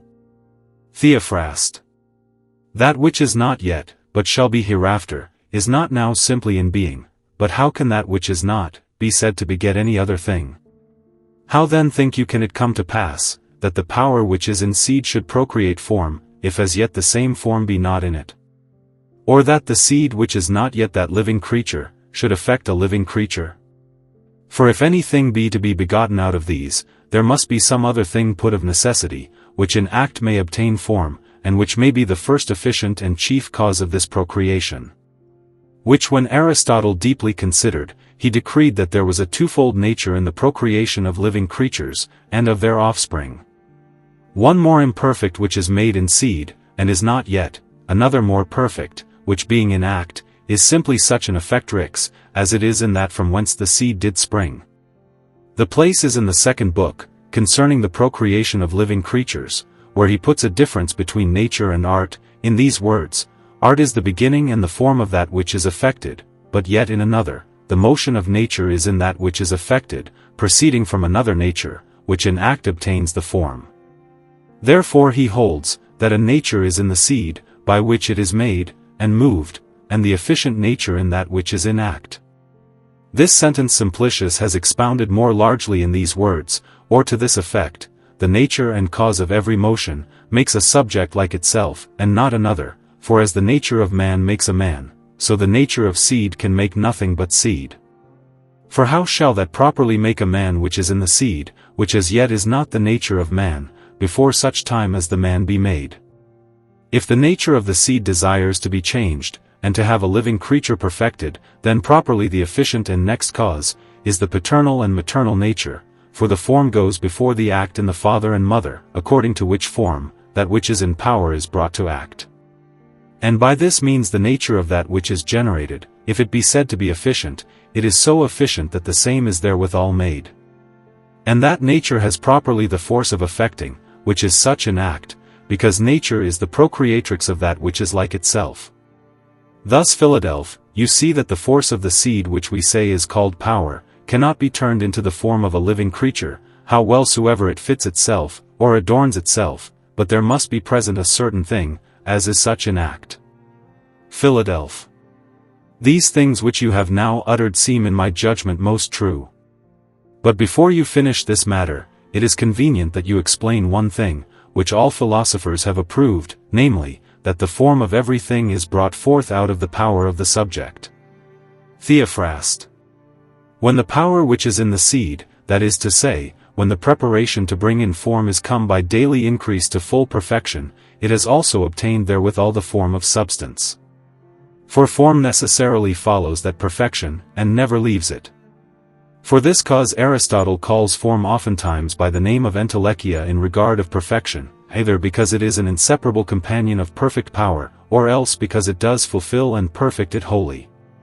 Therefore as we say that perfection, so also according to usual speech, we say that form is brought out of the power of the matter. Philadelph. Then it seems to me that form is extracted out of the precedent power, no otherwise than act comes out of the habit. Theophrast. The comparison which you have made is fit to the purpose, for by long custom and use, a musician or harper, having gotten a habit in dividing his parts on his instrument, loses not that habit, though he sleep, but can readily when he awakes show his former skill, according to his own will. Therefore as the act proceeds from the habit or skill, because the act cannot show forth itself, except the habit be first perfectly gotten, so in like manner it fares in the procreation of things, for it is not power that imprints the form, but an external cause, which notwithstanding being without the help of power, should not have strength enough of itself. Philadelph. I perceive you well. It is as if one having science uses it not, yet when he has will to make use thereof, he contemplates, and is in act a man of science. Even so what subject soever has perfect power to beget a thing when the external force of the agent comes, the same has present action and form. And hereunto agrees Aristotle, who says, he which knows anything, if he have his mind actually occupied in contemplation, yet he keeps his habit, and has not lost his science in contemplating, but does rather amend and perfect it, even so, that which has received perfect power, when the form comes, puts not off the quality of power, but adds thereto an ornament and a perfection. Thus you see, I well understand you, not perverting your meaning. I will now briefly repeat what has been spoken hitherto for my better memory, and also to let you see how well I have observed for my further knowledge, that which at my request you have delivered to this effect following. Of all the things which the parent nature has brought forth, the first constitution is made out of the inferior and subject matter and form, of which too, for as much as form is far the more excellent, it is more often called form than matter. And as we do see that the thing begotten, is nothing permanent or stable, but does sometime fall and vanish away, so that form, by which the thing did flourish, cannot perpetually abide and cleave to the matter, but removes itself sometime, and that very suddenly, which shall be the destruction thereof. But before form came into matter, it desired a certain ornature and preparation of the same, without which it cannot enter there. This preparation is called power, which power is not so much as a portion, nor the least mite of the approaching form, but only a foregoing preparation, or ordering of the matter. Whatsoever has begotten anything, is thought to have employed and bestowed this power, sometime by itself alone, sometime with the seed, or with a certain seminary, agreeing and answering thereto. Therefore seeing power is a manifold and varying preparation of the body, both out of those four incorrupt beginnings of things which are the elements, with the temper made in the smallest proportion, and wholly annexed together, and a feat and comely conformation of the body, with an apt conjunction of the parts therewith, as also all commoderation and convenience of the natural and inset spirit. This whole order of powers depends on the faculties and force of the seed, and of him that cast. The seed, then when all preparation is fully finished, which is when power is consummated, then by a certain natural and inevitable necessity, the form comes and shows itself outwardly. This form is altogether simple without any composition of the forms of the subjects, and yet is able to do and further many things, according to the several faculties which it has. They which measure all things by the senses, and have an eye only to the nearest cause, contend and stiffly hold, that the form is stirred up, and brought forth from out of the power of the matter, which opinion they defend with strong arguments. For the efficient or genitory, when he begets another thing of his name or kind, by himself, or by the means of his seed or seminary, does neither make, nor yet put in the form thereof, but is the cause of this concourse only, namely, that form may be in the matter. And this is that which is said to be the cause of the begotten, and of the genitor which has begotten. But yet there is a more high and most excellent workmaster, who gives form outwardly by a certain inspired motion. This is the sum which has been hitherto spoken for my instruction. Theophrast. I commend your memory, and collection, in this repetition. Chap. II. Philadelph.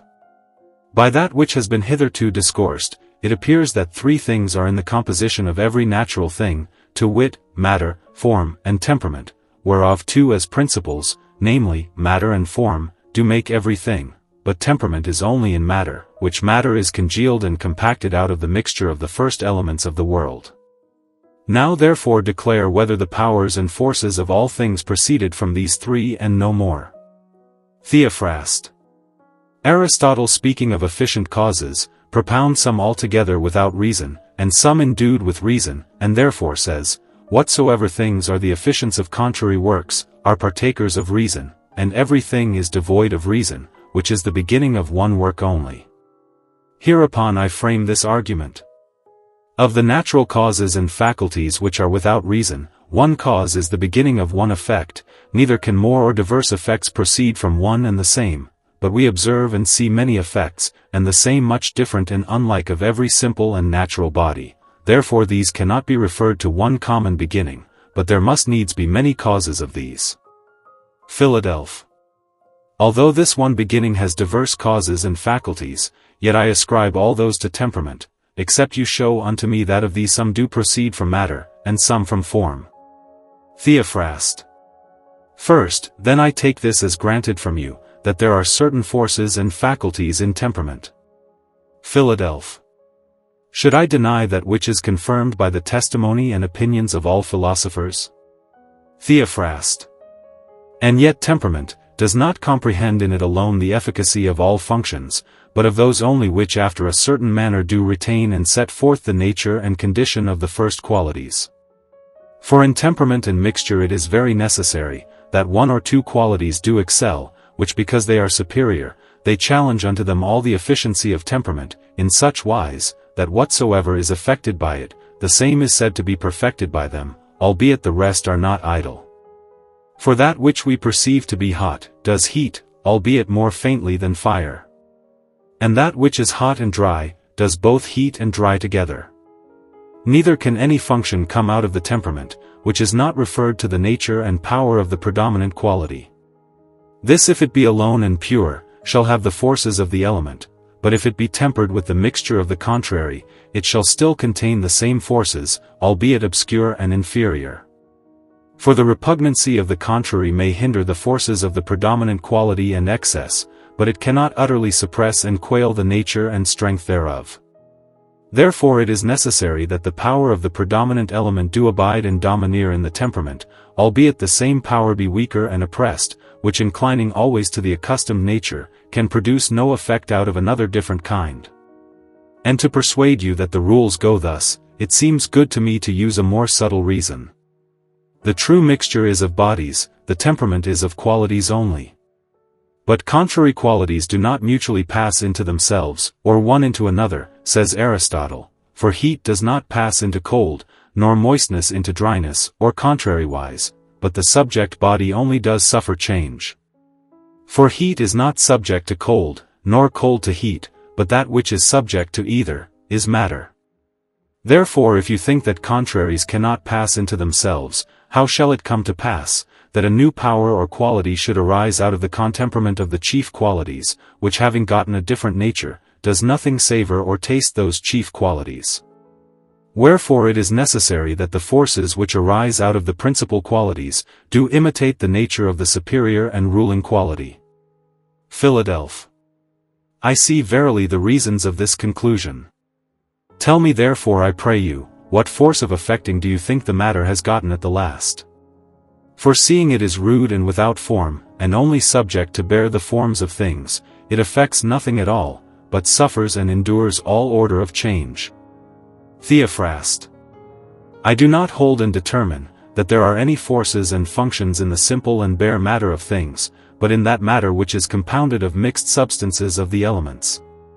Aristotle in diverse places shows that of the four first qualities, two, that is to say, heat and cold, are active, and are therefore called efficient. The other two, that is to say, moist and dry, are called passive. So in like manner concerning the beginnings of nature, fire and air are as causes efficient, but water and earth are as the matter patient. That same Aristotle pronounces those things which are more potent and excellent in strength, simply efficients, but water and earth, which are less potent, he makes the matter of compound and thick bodies, and calls the qualities of these dryness and moistness. Living creatures, says he, do live and converse only in the earth, and in the water, and not in the air and fire, because earth and water are the matters of bodies, and therefore he adds these words, that which suffers is either dry or moist, or else compounded of both, and for this cause water is said to be the body of moistness, and earth the body of dryness, because amongst moist and dry things they are most passive. Hereof I gather, that moistness and dryness are potable qualities, and that earth and water, wherein is much moistness and dryness, are the matter of natural bodies. Therefore for good considerations we do call the same, the virtue and quality of matter, which Aristotle is wont to call the secondary qualities arising from the potable, and also calls them corporal effects, as are hard and soft, thick and thin, tough and brittle, light and sharp, and such like, all which are hidden and contained in matter.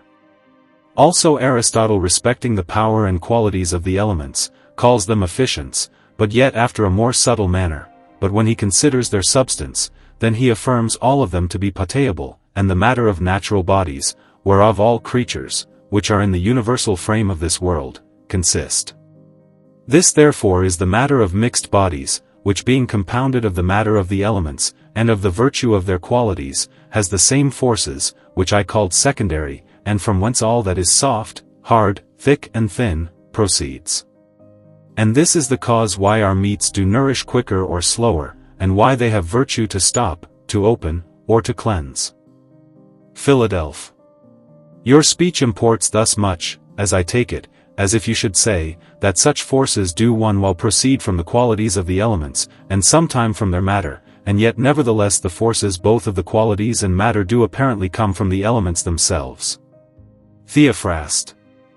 They seem to proceed indeed from both, if as well the one as the other seem elementary, but yet except those forces which proceed from the qualities be discerned from those which the matter yields, there will no doubt be great ambiguity in things, and much confusion, which if you think good to clear and avoid, you shall drive the effects of the elements from the temperament, and the effects of the consistence from the matter.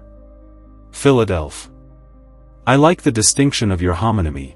Now therefore proceed with the third sort of forces, namely, of that which concerns form. Theophrast. If the form of a natural thing, which is the perfection of the whole, be far more excellent than either the matter or the temperament, who I pray you is so mad, and so blind in the contemplation of things, as to think that matter and temperament have their forces and effects, and that form should be idle, and nothing available in the power of acting? That the accidents should have in it a natural affecting power, and the substance, which of all other is most chief, should be destitute of all acting power to do anything, which to think is too absurd. I for my part, attribute so much force to the forms of bodies, that I verily think that all those effects which we behold in the things created, do chiefly and especially proceed from them. And the rather I am of this opinion, because Aristotle confirms the same. For he opposing himself against certain philosophers, which deduced the powers of natural bodies, from hot and cold, thinking that all things were made of these, and by these, makes it plain by demonstration, that those qualities are only instruments of a certain more superior and principal cause, which he has expressed by the name of nature. For whosoever shall affirm that these secondary qualities have the prerogative in themselves to work, and shall attribute the cause and power, as it were, of acting to the axe, or such like instrument, and so the form and perfection of the thing rejected, shall pass by the true cause, imputing that to the actions of the instrument, which nevertheless should remain idle, if they were not moved and stirred up by the force of form, the same I say shall much forget himself. Philadelphia. If there be so great force and power in form, that to the same chiefly all motion and action must be imputed, then shall we be induced to think, that the functions and qualities which even now you referred to temperament and matter, take not their original by themselves, but first from form. What cause have you then to determine, that they proceed from temperament and matter? Theophrast. They which soar no higher than the wing of common sense do carry them, will affirm that such functions and qualities spring from matter and temperament, albeit form has the first place and preeminence. We following these men's low pitch of conceit, affirm that those qualities proceed from matter and temperament, because they are affected by these as by instruments. But what qualities and faculties I simply pronounce to be of form, those I affirm to have no need of the help of instrument. Philadelph. Go to then, are not matter and temperament which you propound as instruments, certain furtherances and forces of the efficient form? Theophrast. No, verily. But as in any artificial work, the carver or smith is he which is the first and principal agent, and who has the power and faculty of acting, which is his art and strength of body, but the artificer's instrument, as axe or hammer, is but a helper, and in the instrument there is as it were a certain borrowed help or force, not which works, but by which the work is the better effected, and to this end the well-fashioned and sharp tool is a great furtherance, even so in like manner almost, in the natural working of things, whereby they are brought to pass, form is the first and chief efficient, having in it the effecting power, but matter and temperament are as helping instruments of the efficient cause, and either of these, to wit, matter and temperament, have their power and faculty, and an apt constitution, by which the effect may more easily be brought to pass. Therefore in every natural body, there are three efficient causes, namely, form, matter, and temperament, every of which have their peculiar force, whereby it works strongly or after a weak manner. Form of itself is the beginning of working, neither does it borrow anything of the instrument, to have being, or the nature of beginning, which comes afterward, as by accessory means. Form therefore had the power and faculty of acting, before such time as it acted by the instrument, even as the carver before he work anything with his tool, has ability and art to effect, which faculty he takes not from his tool or instrument. Whereby it appears, that the faculty which is naturally in every form, and which is called the property thereof, is far different from matter and temperament in force and virtue, for a carver or painter by his science only, which is his faculty, without the help of any instrument can make an image in his mind, so in like manner the form of a thing, affects the thing without the help of matter and temperament. And forasmuch as these three are mixed and conjoined in every natural body, forms can scarcely show forth their forces apart, and by themselves in effect, but that therewith matter and temperament will express their supply. But on the contrary part, matter and temperament cannot show forth themselves without form, so that these in their several kinds must be distinguished, and not confounded. Chapter 5. Philadelph. Your ternary of form, matter, and temperament, puts me in mind of three principles, which that great and ancient philosopher Hermes Trismegistus has delivered, that is to say, salt, sulfur, and mercury, which three he appoints as the only natural beginnings of all things created, which agrees not with Aristotle's four elementary principles. How can these two opinions so different in number stand together? Theophrast. Aristotle had reason to appoint a quaternary of elements, according to the number of the four qualities, hot, cold, dry, and moist, as the first principles of all things, as is to be seen in his second book of Generation of Living Creatures. Yet forasmuch as one can beget nothing of itself but three, therefore three do make one body, by a compound made by a threefold efficacy of the divine word.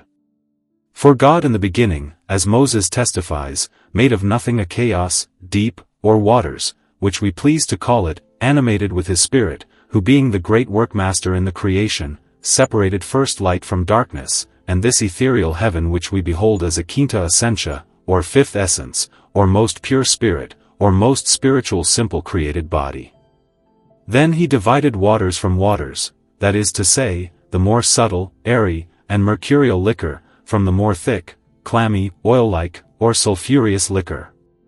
After that, Moses tells us that God separated from the more gross waters, the earth, which stands apart by itself, like salt. And thus in the bosom of the world, God enclosed these three simple bodies, salt, sulfur, and mercury, as the first forms of things. Philadelph. Do the philosophers, the followers of Hermes, exclude the element of fire, in the composition of bodies' element? Theophrast. In Genesis it is evidently to be seen, that there is made mention of heaven, earth, and water only, but of fire and air, no mention at all, because these two are included under the other, as under heaven, fire, and under the superior waters, air, so that hereby it is plain, that there is no other fiery element but heaven, a fourth essence, separated out of the more subtle matter and form of the three elements, which being so separated and extracted, is no other thing but a pure ethereal and most simple fire, most perfect, and far different from the three elements, as imperfect, which fire is the author of all forms, powers, and actions in all the inferior things of nature, as the first in degree among the second causes, and carries itself like a father toward his offspring. Philadelphia. What are the essences of these three, fire, air, and earth? Theophrast. The first, which is fire, is a substance containing in it life and motion, or the soul of the elements. The second, which is air, is a substance, which has in it the nourishing foment of life, and the spirit of the elements. The third is an earthy and watery substance, both together carrying the body of the elements, under the name of earth. Philadelphia. I pray you declare unto me the complexions and qualities of these three principles, salt, sulfur, and mercury, that I may understand how they agree with those of the elements. Theophrast. Mercury is a sharp liquor, fluid, and penetrable, and a most pure ethereal and substantial body, a substance airy, most subtle, quickening, and full of spirit, the seed of life, and an essential form comprehended in air. Sulfur is a moist, sweet, oil-like, clammy original, which gives substance to itself, the nourishment of fire, or of a natural heat, endued with the force of mollifying, and conjoining together, comprehended in water. Salt is that dry body, saltish, merely earthy, representing the nature of salt, endued with wonderful virtues, of dissolving, congealing, cleansing, emptying, and with other infinite qualities comprehended in earth. These three principles were called by the foresaid Hermes, spirit, soul, and body, mercury, spirit, sulfur, the soul, and salt the body.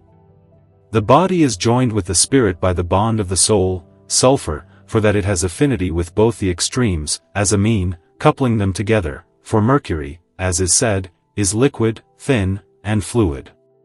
Sulfur is a soft oil passible. Salt is dry, thick, and stable, which three are so proportionate together, and tempered one with the other, that there is a great analogy and convenience in this contrariety of beginnings. For sulfur with his humidity oil-like, joins as a mean the two extremes, fixed salt, and flying mercury, that is to say, the dryness of salt, and the moistness of mercury, are contempered with the viscous humidity of sulfur, the thickness of salt, and the subtlety of mercury, which are contrary, are tempered with the fluidity of sulfur. Moreover, sulfur by his exceeding sweetness, does contemper the sharpness or sourness of mercury, and the bitterness of salt, and by his clamminess, does conjoin the subtle flying of mercury, with the firmness and stability of salt. Thus of these three, all natural bodies are compounded. Philadelphia. You said before that fire is the author of all forms and actions in universal nature. I pray you show unto me after what manner it is so to be reputed. Theophrast. Fire by his wind and spirit, carries and conveys his seeds into the belly of the earth, whereby the generation and fruit is nourished, fostered, and grows, and is at the last thrust forth out of the lap and bosom of the elements.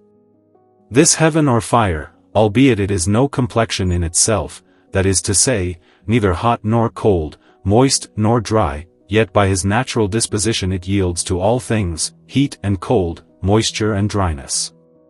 For so much as there are stars which have their most cold and moist spirits, as the Saturnals and Lunaries, others most hot and dry, as the Solarii and Martials, others hot and moist as the Jovials, who by their virtues and complexion wherewith every star is endued, do form, fashion, and impregnate all these inferior things in such wise, that some individuals are of that condition and complexion, which they have borrowed and taken from their framing or fashioning star or planet, other some of another complexion, which they have obtained, according to the condition of other stars. For God has given to heaven most perfect and simple seeds, such as are the planets and stars, which having in them vital faculties, and complexions, do pour them forth into the lap of the inferior elements, animating and forming them. Neither does this heaven at any time cease from his working, nor the astral seeds thereof, because their virtues are so abundant, that they are never exhausted, nor yet do they suffer alteration or diminution of their faculties, whereby they may cease from procreating or forming, albeit at some time they do make more or less fruitful, than at other times. Hereupon comes that perpetual circulation, by the benefit whereof, the seeds of the elements, or their matter, are coupled with the seeds of the stars, thrusting their contained seed into the maternal lap, that it may form and bring forth a kindly offspring. For as heaven is said to work upon the earth, so also the inferior elements do yield and bestow their actions and motions, albeit after another manner, because heaven is altogether active and nothing passive, being of a homogeneal and most perfect nature, and is therefore incorruptible and immutable, until the predestinate end of things created. Philadelphia. Are then those three, salt, sulfur, and mercury, the essential and first principles of the heaven? Theophrast. God in creating heaven, separated out of the chaos, or confused mass, the most pure from the impure, that is to say, he reduced the more pure and ethereal mercury, the more pure and inextinguishable stars and lights, into a crystalline and diamantine substance, or most simple body, which is called heaven, the highest and fourth formal element, that from the same the forms, as it were seeds, might be poured forth, as is before showed, into the more gross elements to the generation of all things. Therefore it cannot be denied, but that heaven does consist of those three principles, albeit most simple, but yet of the most pure, spirituous, and altogether formal. If we will behold the purity of the heaven above other elements, and the constancy thereof, look then upon those bright and shining fires, continually glittering with light, to whom the heaven has given the most pure and inextinguible sulphureous substance, whereof they consist. For such as the heaven is in essence, such fruits has it brought forth therein, as touching substance, out of whose vital impressions and influences they procreate and bring forth some likeness of themselves in the more gross elements, but yet according as the matter is more gross, more thin, more durable, more constant, or more transitory. And the influences of such fires are mercurial spirits, but the light and shining brightness is sulfur, their fixed heavens or vitriolic crystalline circles is a salt body, which circles are so pure shining and fixed, that a diamond which partakes of the nature of fixed salt, is not of more purity, continuance, and perpetuity than they are. Philadelphia. What say you to the element of air? Does that also consist of salt, sulfur, and mercury? If it do, show me I pray you the manner how. Theophrast. The beginnings of air are all one with the other, but yet more gross, less pure, and less spirituous and simple, than the beginning celestial, notwithstanding that they are much more perfect, thin, and penetrating, than are the watery and terrestrial mercuries and sulfurs, and are such, that next to heaven, air has the preeminence of activity and power, whose powers and effects are to be seen in diverse and sundry winds, which are mercurial fruits, and the spirits of the airy element, whose sulfurs also are discerned to be pure and bright in burning comets, which are no perpetual fires and sulfurs, as are the stars, degenerating from the nature of them as from purity and simplicity, into a more gross and impure form. And as concerning earth and air, it is so subtle and thin, that it is very hard to be seen, being diffused throughout the whole region of the air. Which salt shows not itself to man's eye, but in dews, and frosts, and in manna, in honey which bees do gather from flowers, wherein there is no other thing but salt, sulfur, and mercury of the air, which by a skillful chymist are separated from it with great admiration. Yea, the rustic Corydon finds this to be true by his experience, in that he can separate the matter of the bee's work into wax, a matter sulphureous, into honey, which is a mercurial essence, and into dross representing the terrestrial salt. The very same beginnings of air may also be seen in meteors, in lightnings, in coruscations, in thunderings, and in such like, which are engendered in the air. For in that fiery flame which breaks forth is sulfur, in the windy spirit thereof is mercury, and in the stone and thunderbolt is salt fixed. Thus that superior separated into an ethereal and airy heaven, has his three beginnings, salt, sulfur, and mercury, yet nevertheless very different in simplicity and purity. Philadelphia.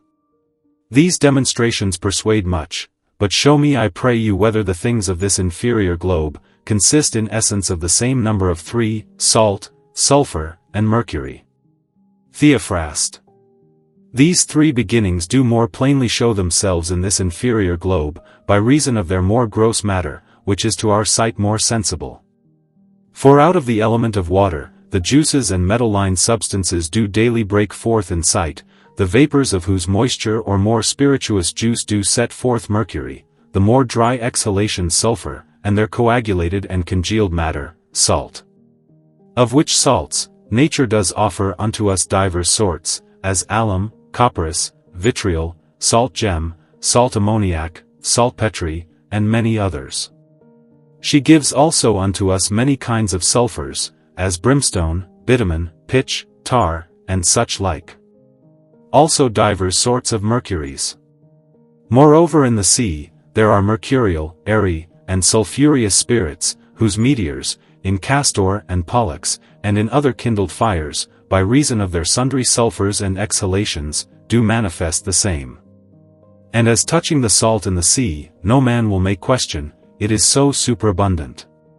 From this marine salt, the earth being like unto a sponge, and sucking the same continually into it, produces the aforementioned salts, besides store of minerals and metals, as the mother and first original. Philadelphia. For as much as these three first beginnings are in the heaven, in the air, and in the water, as you have showed, I have no reason to doubt, but that by a far greater likelihood, the same are to be found in the earth, and to be made no less apparent, seeing the earth of all other elements is the most fruitful and plentiful. Therefore discourse unto me I pray you, concerning the salt, sulfur, and mercury, of plants and trees. Theophrast. The mercurial spirits of the earth show themselves in the leaves and fruits, the sulfurs in the flowers, seeds, and kernels, the salt in the wood, bark, and roots, and yet so, that every of those three parts of the tree or plant, severally by themselves, have in them their peculiar salt, sulfur, and mercury, without which they cannot consist, how simple soever they be. For whatsoever has being within the whole compass of nature, it does consist of these three essences. And albeit some trees and plants are said to be mercurial, some sulphureous, and some saltish, it comes hereof because the mercurial do contain more mercury, the sulphureous, more sulfur, and the saltish, more salt in them than others. For some trees are to be seen more full of rosin, and sulphureous matter than other some, as the pine, and fir trees, which are always green on the coldest mountains, because they abound with their sulphureous beginning, the principal vital instrument of their growing. For there are some other plants, as the laurel, the trees of oranges, lemons, and citrons, which continue long green, and yet subject to cold, because their sulfur is not so easily dispersed, as is the sulfur of the fir trees, which are rosin, and are therefore of a threefold more constant life, furnished against the injury of times. Furthermore, all spice trees, and odoriferous herbs are sulphureous, and as there are sundry sorts of trees of this kind, so are there an infinite sort of sulfurs, whereof I cannot stand now to entreat. The plants and herbs which more abound with salt than others, are to be discerned by their taste, such are celandine, nettle, aran, radish, mustard seed, porret, leeks, garlic, onions, ramsons, persicaria, and such like, which also by the plenty of their salt, do preserve themselves from the cold of winter. As for other plants, abounding with mercury, none are comparable to Rosa solis. Philadelphia. Are those three beginnings to be found in animals or living creatures, that have sense also, as they are in vegetable plants, and such like? Theophrast. I told you before that there is nothing in nature, but it consists of these three, even the very fowls of the air, and fishes that live in the water, and worms of the earth. In the egg, whereof the fowl takes his beginning, these are severally to be seen, the white of the egg shows the ethereal mercury, wherein is the seed, and the ethereal spirit, the author of generation, having in it the generating power, whereof the bird is chiefly procreated. The yolk of the egg, which is the nourishment of the bird, is the true sulfur. but the thin skin and the shell is altogether salt. And this salt is the most fixed and constant of all other salts of nature. So as the same being brought to blackness, and then freed from the combustible sulfur therein, by artificial calcination, it will endure all force of fire, a property belonging to the most fixed salts. This salt duly prepared is very fit to dissolve the stone and to avoid it. As these three are in the egg, so do they pass into the bird, for mercury is in the blood and flesh, sulfur in the fat, and salt in the ligaments, sinews, bones, and more solid parts, and the same beginnings are more airy and subtle in birds than in fishes and terrestrials, as for example the oily substance of birds, which is the sulfur, is always of more thin parts, than that of fishes or of beasts. The same may be said of fishes, which albeit they be procreated and nourished in the cold water, yet do they not want their hot and burning fatness. Also that there is in them mercury and salt, no man well advised will deny. All terrestrial living creatures do consist in like sort of these three beginnings, but in a more noble degree of perfection they appear in them, than in vegetable things. For the vegetables whereon the beasts do feed, being more crude, are concocted in them, and are turned into their substance, whereby they are made more perfect, and of greater efficacy. In vegetables there are only the vegetatives, but in beasts, there is not only the vegetating faculty, but also the sensitive, and are therefore of a more noble and better nature. The sulfur appears in them by their grease, tallow, and by their unctuous oily marrow, and fatness, apt to burn. Their salts are represented by their bones and more solid parts, even as their mercuries do appear in their blood, and in the other humours and vaporous substances, all which singular parts, are not therefore called mercury, sulfur, and salt, without the conjunction of the three beginnings together, but in mercurials. Mercury, in sulphureous sulfur, in the saltish, salt has the greatest command. Out of which three beginnings of minerals, vegetables, and animals, divers oils, liquors, and salts, apt for man's use, both to nourish, and also to heal and cure, may by chemical art be extracted. Philadelphia. For as much as salt, sulfur, and mercury, are the essences and beginnings of all things, I would gladly hear, after what manner man is compounded of them, who as he is the most excellent creature under the cope of heaven, so meseems his composition should be far more excellent than that of others. Theophrast. In man, as in a little world, are contained these three beginnings, after as different and manifold manner as they are in the great world, but more spirituous and far better. For man is called a compendium of the greater world. And therefore Gregory Nazianzen in the beginning of his book concerning the making of man, says, God therefore made man after all other things, that he might express in him, as in a small table, all that he had made at large.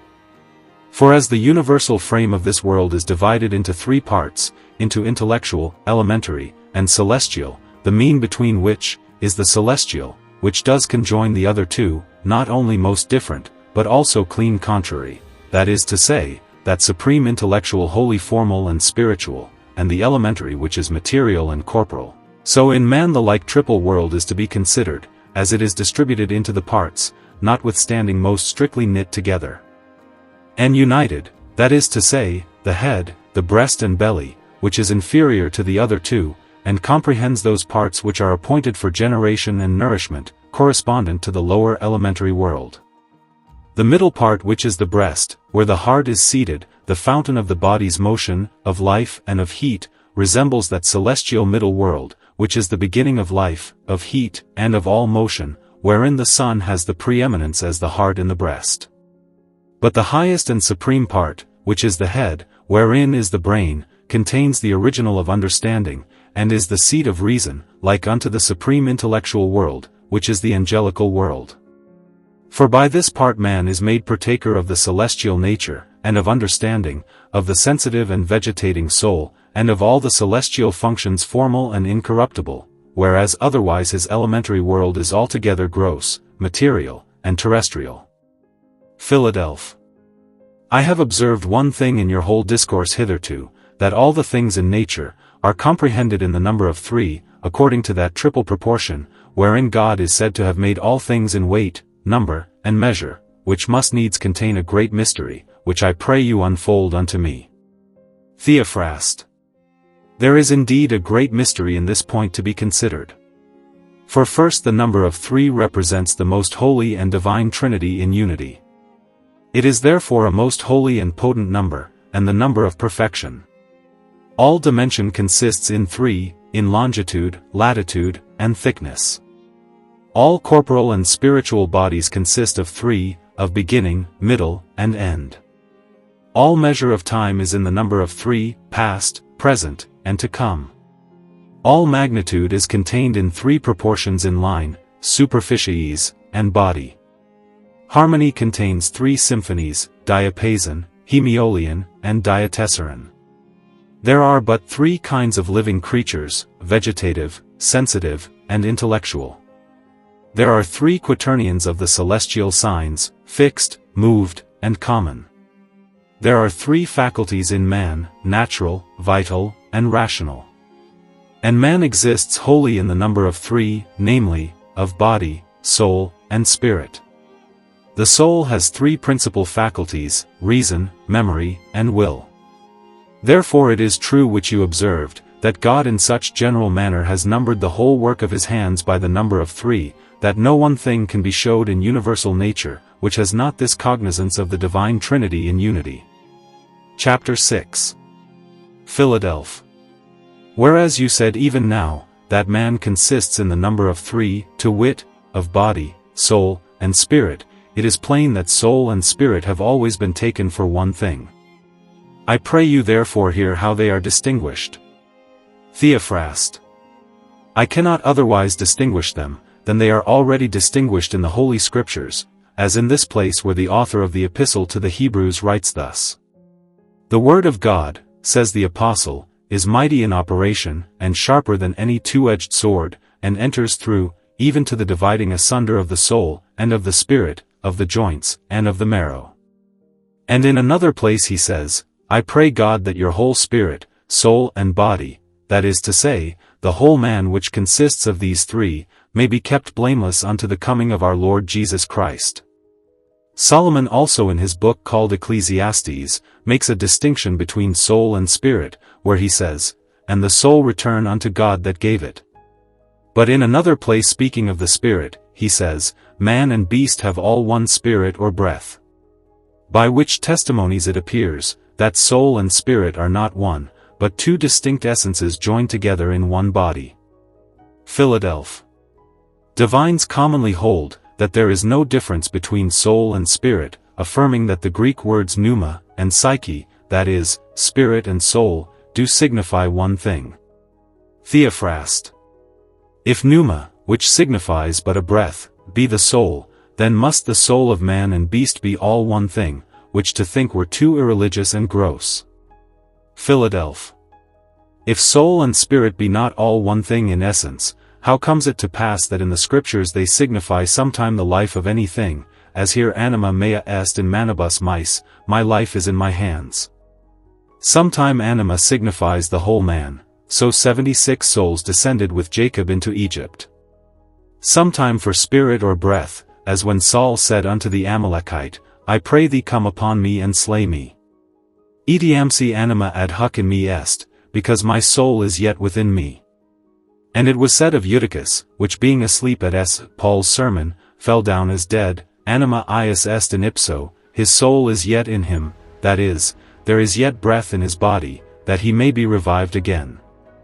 Also sometime anima is taken for nothing, so said the prophet, we have conceived and been in travail, oedipoperamus spiritum, and we have brought forth a soul. Finally, the spirit is taken for the regenerated soul, so says the Apostle, pneuma lusts against the flesh.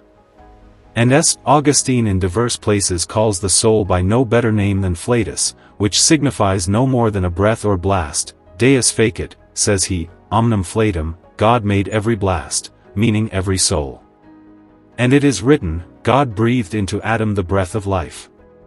Therefore these 2 words being thus confounded in the Scripture, how can you make them appear to be 2 distinct essences? Theophrast.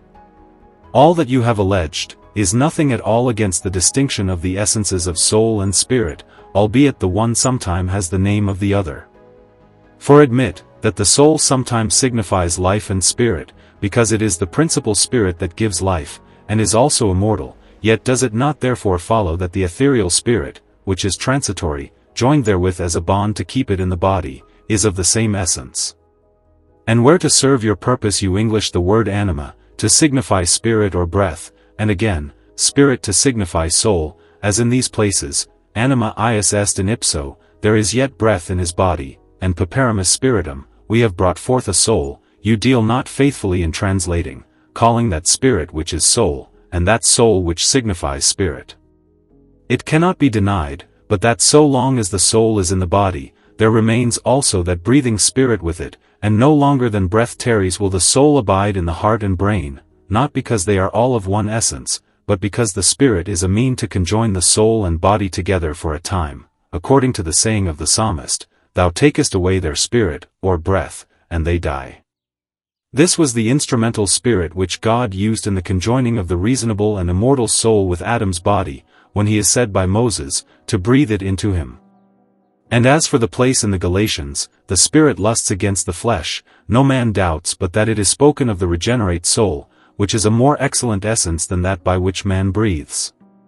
What absurdity I pray you can follow, if it be granted that the soul and spirit are two distinct essences? None in my judgment, but being denied, many atheistical and absurd conclusions may be made against the immortality of the soul. Seeing therefore the word of God puts difference in the denominations of either, I see no reason but that also the difference in essence may well stand. It is not denied but that the soul of man has diverse denominations. For sometime it is called anima, because it gives life, as is already showed, to the body, by a natural union. For the soul is more excellent than the spirit, being always one and like itself. It is sometime called animus oppo to anima, that is to say, of the wind or spirit, because the most swift cogitation thereof is like in speedy motion to the wind, reaching in a moment from earth to heaven, and sometime it is called mens of mean, that is to say, of the moon, because man's mind is changed by course of time, as is the moon, through his natural imperfection. Philadelphia. Show me I pray you the difference, which is between the soul and spirit of man, concerning substance and quality. Theophrast. The soul of man is an immortal heat, most subtle moving by itself, and the cause of the body's motion. It is capable of science, aspiring to a way like to itself, and to a substance of her own affinity, and leaving the terrestrials, it seeks to attain that which is highest of all, partaking of the heavenly divinity, often contemplating the supercelestial place, and stands alone the moderator of all things. To conclude, the soul of man is a simple, incorporate, and immortal substance, according to Galen's opinion. But because Hippocrates confesses that he can find no certain opinion, upon which he may build concerning the substance of the soul, melius est de occultis dubiter, quam de incertis litigare. It is better to doubt concerning hidden things, than to contend about things uncertain. Philadelphia. I will not desire to be wise beyond sobriety, but will keep myself within the limits of modesty, yet if it may stand with modest sobriety, let me entreat you to say somewhat concerning the substance and quality of spirit. Theophrast. Spirit natural, is an ethereal substance, differing from the material body and humours thereof. Hippocrates calls the same a stirring spirit, not for the thinness and subtlety of the substance, but because the same has a great force and passage, as has the wind. In regard that this spirit stirs up such motions, it seems to have affinity with the body, and in respect it cannot be seen, it may be thought to come near to an incorporeable substance, whereby it may be deemed to be a mean between both to partake of either. Philadelphia. Thus then we must conclude, that man consists in the number of three, that is to say, of body, soul, and spirit, that the spirit is as it were the chariot of the soul, the heat of this soul is celestial and divine. Theophrast. It is true, I so hold and determine, till I can be better informed, and I wish you not to make any doubt of this distinction, albeit as you have before alleged, that by some, soul and spirit are confounded and made as one, and forget not this excellent sentence of Isidore, mens dum corpus vivificat, anima est, dum vult, animus est, dum spirit, spiritus est, dum reclit, memoria est, dum rectum judicat, ratio est, dum aliquid sentit, sensus est. That is, the mental spirit when it quickens the body, then it is the soul, when it wills, then it is the mind, when it records, it is memory, when it judges right, then it is reason, when it does breathe, then it is spirit, when it feels by any of the five wits, then it is common sense. Philadelphia. Let me yet a little further trouble you in recalling you to the place of Solomon, where it is said thus. As the beast dies, so also man dies, for they have all one breath or spirit, and there is no excellency of the man above the beast, for all is vanity. Who knows whether the spirit of man ascend upward, and the spirit of the beast descend downward to the earth?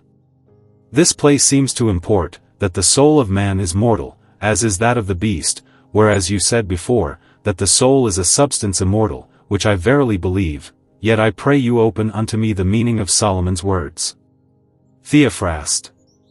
You must know that Solomon in those words speaks not of the reasonable and understanding soul which can never die, but lives in expectation of the felicity to come, which soul as Stephen yields and commends into the hands of God, which being so, is also free from all torment and pain. I say he speaks not of this spirit, but of that aerial spirit, which serves to join soul and body together, during this transitory life.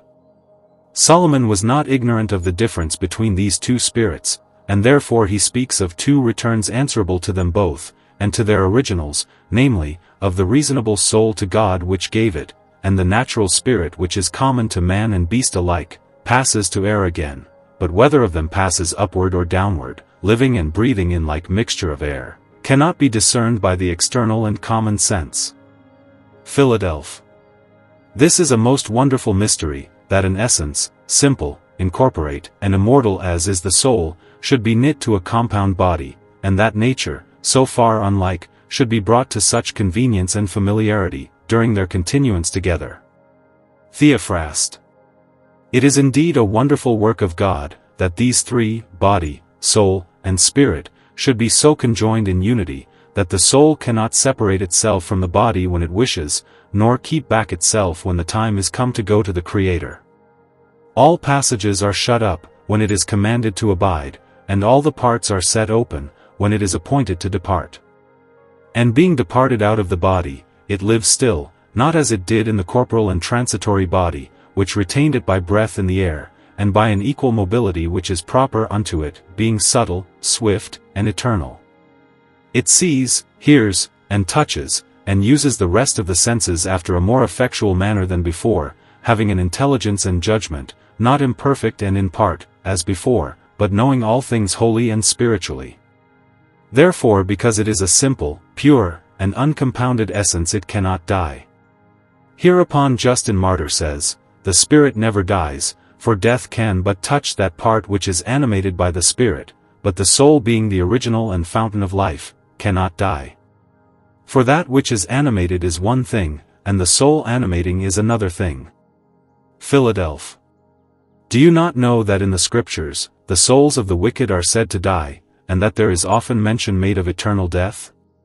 How can this be, seeing the essence of both those spirits as well of the one as of the other is alike immortal? Theophrast.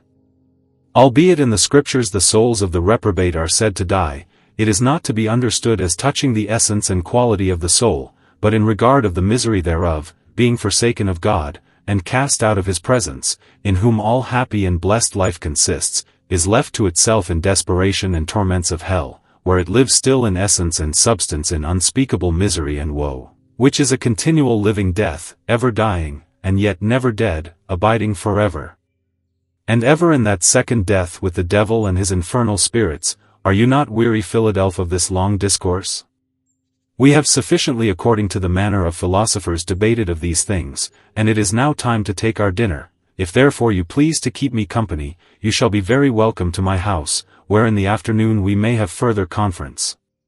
Philadelphia.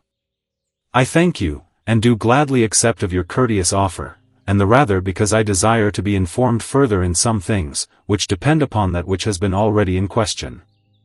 The Afternoon's Conference. Chapter 1. Philadelphia. Aristotle, beside matter and for me, whereof has been already spoken, appoints heaven as a third principle to be the procreator of these, but forasmuch as there are diverse heavens, I would gladly learn the distinctions of their motions, according to their several orbs. I pray you therefore describe them unto me. Theophrast. Astronomers, and some divines, do divide the natural heavens, which were made out of the more noble part of that chaos or first matter, into the number of 11, every one being placed in their several degrees, one above another.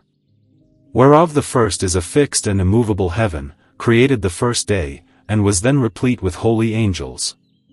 This heaven is a body most subtle, the first foundation of the world, and the greatest in quantity. This heaven, as says Peter Lombard, is that which Bede and Strabo call colum empyreum, that is to say, a fiery heaven, not because anything is there burnt or consumed, but because of the fiery light, with the which the same is illuminated. And S. Ambrose and Basil are of the same opinion also. The second heaven is the first movable, which makes the daily motion from the east towards the west, returning again into the east in 24 hours regularly, that is, no swifter at one time, than at another, without weariness or pain. And by that motion, this heaven carries with it all the inferior heavens. This motion is made upon the poles of the world, and this heaven has in it no stars. The third heaven is also void of stars, and is carried about with a double motion. The first is, according to the motion of the first movable, the second is, his own proper motion, from the west towards the east, upon his own proper poles, in 200 years, 1 degree, and 28 minutes. This heaven is called crystalline, because it is clear and transparent. It is also of some called the watery heaven. The fourth heaven is called the firmament, which is adorned with innumerable stars. These have no motion by the motion of their heaven. This heaven has a triple motion. The first is from the east toward the west, according to the motion of the first movable, upon the poles of the world, and is finished in the space of a natural day. The second motion is contrary to the first, and is from the west toward the east, according to the succession of the signs, at the motion of the third heaven in 200 years, 1 degree and 28 minutes. The third motion is the trembling motion, by which the fourth heaven is moved upon two small circles, whose poles are the heads of Libra and Aries, of the fifth sphere, and the semi-diameter of their circles is 4 degrees, 18 minutes, and 43 seconds. This motion is called coming and going. The fifth heaven is that of Saturn, who moves himself in his circle, making revolution once in 30 years. The sixth heaven is the sphere of Jupiter, who moves about in 12 years. The seventh heaven is the sphere of Mars, who signifies his circular motion once in 12 years. The eighth heaven is the circle of the Sun, who goes about the earth once in a year. The ninth heaven is that of Venus, who makes a revolution once in 246 days. The 10th heaven is the orb of Mercury, who moves round about his circuit once in 330 days. The 11th, being the lowest heaven, is that of the moon, who goes about the earth once in 28 days, making in this manner 12 revolutions in 1 year. Thus you may perceive the several motions of the heavens in their several degrees. Philadelph. Show me, I pray you, whether all these heavens in general, or one more special, is the cause of the procreation of the inferior earthly and natural bodies? Theophrast. Nunquam nemes dicitur, quat nunquam satis dicitur. There is never too much spoken, where the disciple is not weary in hearing. Know therefore that as the heaven, which is called prima mobile, is the first of all motions, which tends to place, from which all other latter and succeeding motion, as procreation, alteration, growing, or augmentation, and perishing, or death, do come, even so, that body which is carried about with a continual motion and circuit, must needs be the cause of all bodies procreated. And it is a very ancient opinion of the philosophers, that the sun moving astral influences, is of greatest virtue and power, which being placed by God in the midst of heaven, illuminates all things both above and also beneath it, and with his beams makes the whole world fruitful, even to the very center of the same. For as the fountain of life in man's body, is the center of his heart, where that secret vital spirit is contained, from whence natural heat does spring, heating, illuminating, and quickening the rest of the members, even so, the sun by his heat and light, does naturally quicken all the parts of the world both superior and inferior. For in regard of his heat it is called the heart of the world, and in regard of his light, it is called the eye of the world. The sun is the most noble body of all things that are in the natural heavens, and in the earth, therefore in respect of the worthiness thereof, and virtuous power wherewith it is endowed, next unto God it is called the parent of all things, because the seminary and formal virtue of all things is secretly comprehended therein.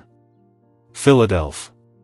Then it seems that the sun by his continual and yearly course coming toward us, does promote and set forward the procreation of things, and going from us, does cause their decay and perishing. Theophrast. It is very true which you say, for it agrees with Aristotle, who determines that the celestial and mundane conversion, is the cause of those things which are begotten, and which perish.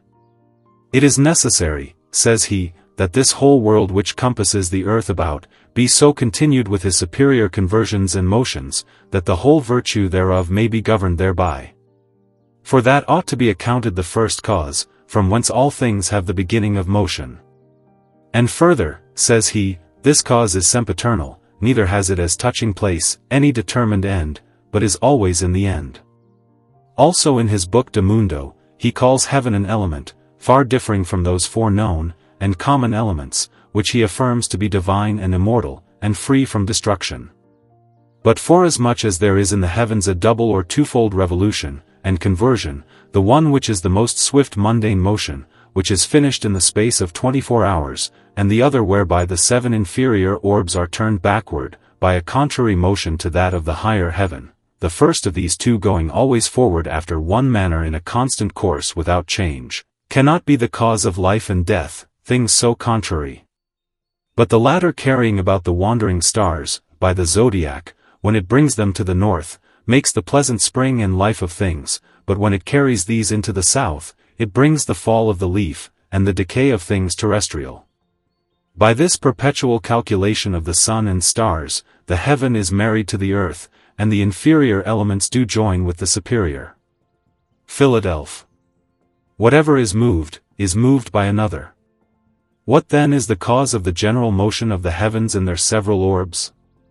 Some have thought that the celestial bodies are moved by their proper forms.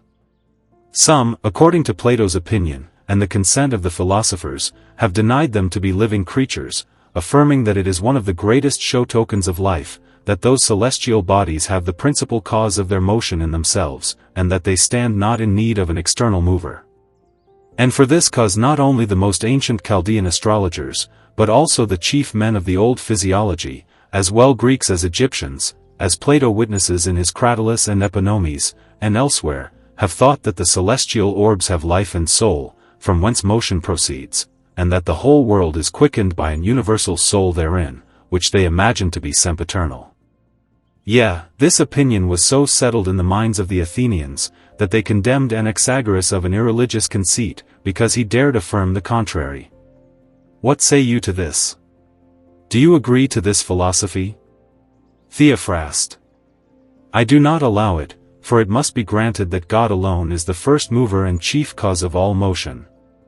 Therefore men illuminated with a clearer light of the knowledge of God, than the philosophers had, instead of that imagined soul of the world, understand a certain created spirit, which moved upon the waters in the first creation, which spirit received power from God, to quicken, cherish, and conserve all things in their kind and order, until the determined end of the same.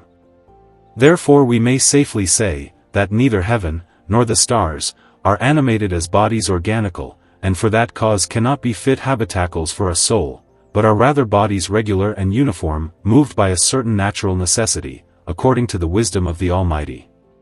For we know that God passes through the whole frame of the earth, sea, and heavens, who fulfills all in all. And to prevent the great ruin thereof, he has of his great goodness and infinite wisdom appointed that general nature, to defend and preserve this great work, by the virtue and moderation thereof.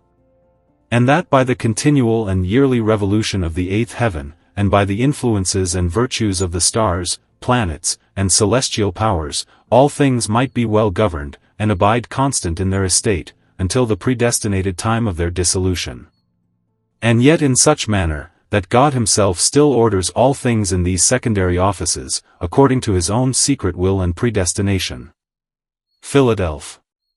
Hereby it appears, that God being the first mover and cause of all motion, is himself immovable, because if he were changeable, then must he necessarily be moved by another, but by another he is not moved nor can be, for then could he not be the first mover, because that thing which should move him, must needs be before him, and also because he not being immovable, should be moved by another, and so in the moving and moved, there should be no end, but a proceeding infinitely, which philosophy rejects.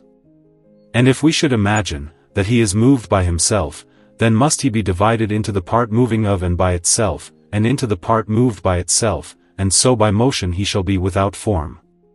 Which to think of the Most High and chief simplicity, were too detestable and execrable. Theophrast. God no doubt is altogether immutable, who without all question as he is eternal and immeasurable, so also he is most simple and most perfect. For this cause the eternity which is in God, takes from him all temporal motion, because he is all in all. And this immeasurableness takes from him motion in place, because he is everywhere, and his exceeding perfection and simplicity takes away motion to form, because he needs nothing being most fully complete. Therefore in no sort God is subject to change and motion, but stands stable forever, of whose stability the prophet David speaks thus, Thou changest them, and they shall be changed, but thou art one and the same forever. And Boethius very notably speaks hereof thus. O ca perpetua mundum ration gubernas. Terrorum cali, sater ca tempus ab evo. Ire ubs, stabilis, manens das cuncta moveri. O thou which by a perpetual order dost govern the world, the maker of heaven and earth, which commandest the times to proceed from the beginning, and which remaining stable thyself, dost give motion to all things. God therefore in whom all things live, move, and have their being, is the same which gives forms to all things that be in the created heavens and in the earth. He is the beginning, the midst, and the end of all things. If then the divine power and virtue pass through, and is effectual in all things, by which the same exist, and has appointed the perpetual beginnings, dividing through all natures their several kinds, and fulfilling them with their proper seeds, by which they receive the spirit of life, will any man make doubt that there is anything in nature, which is not truly divine and so called? Some said of old, Deorum plena sunt omnia, all things are full of gods. It is then rashness utterly to take away without reason this excellency of the divinity, infused by God into all natural things, which opinion has been received by the constant tradition of all the ancients, and it is more than madness, to acknowledge that there is some divine thing given to many things, and yet not to vouchsafe the same a divine name. Philadelphia. Let it be as you say, that there is some divine thing in things natural, yet what manner of thing that divine thing is, I well understand not, neither can I conjecture. Theophrast. Why can you not conjecture? Seeing in a natural body there is nothing more excellent than a simple form, and nothing before it. And forasmuch as the residue which appertain to matter, are inferior to form, as vile and transitory, it follows, and you may easily perceive, that the simple form of a thing is that divine thing which is sought after. And whatsoever does represent and express the nature thereof, the same also is partaker in some measure of the divinity. Philadelphia. But what force or strength do you suppose that simple form to be of things of nature, which I must attribute to the force and virtue of the mixture of elements? Theophrast. If the elements and their qualities have certain virtues and faculties proper unto them, then must the virtues and faculties of the divinity be far greater, which in a higher degree surmounts all other in dignity and perfection.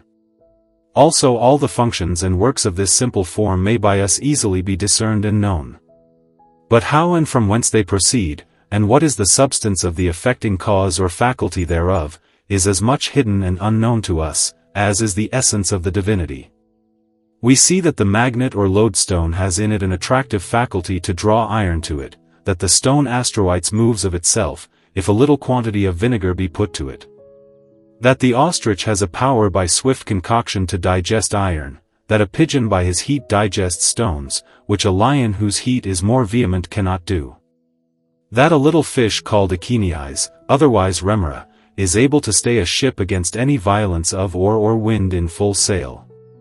That out of the ashes of a phoenix, another of the same kind should be procreated.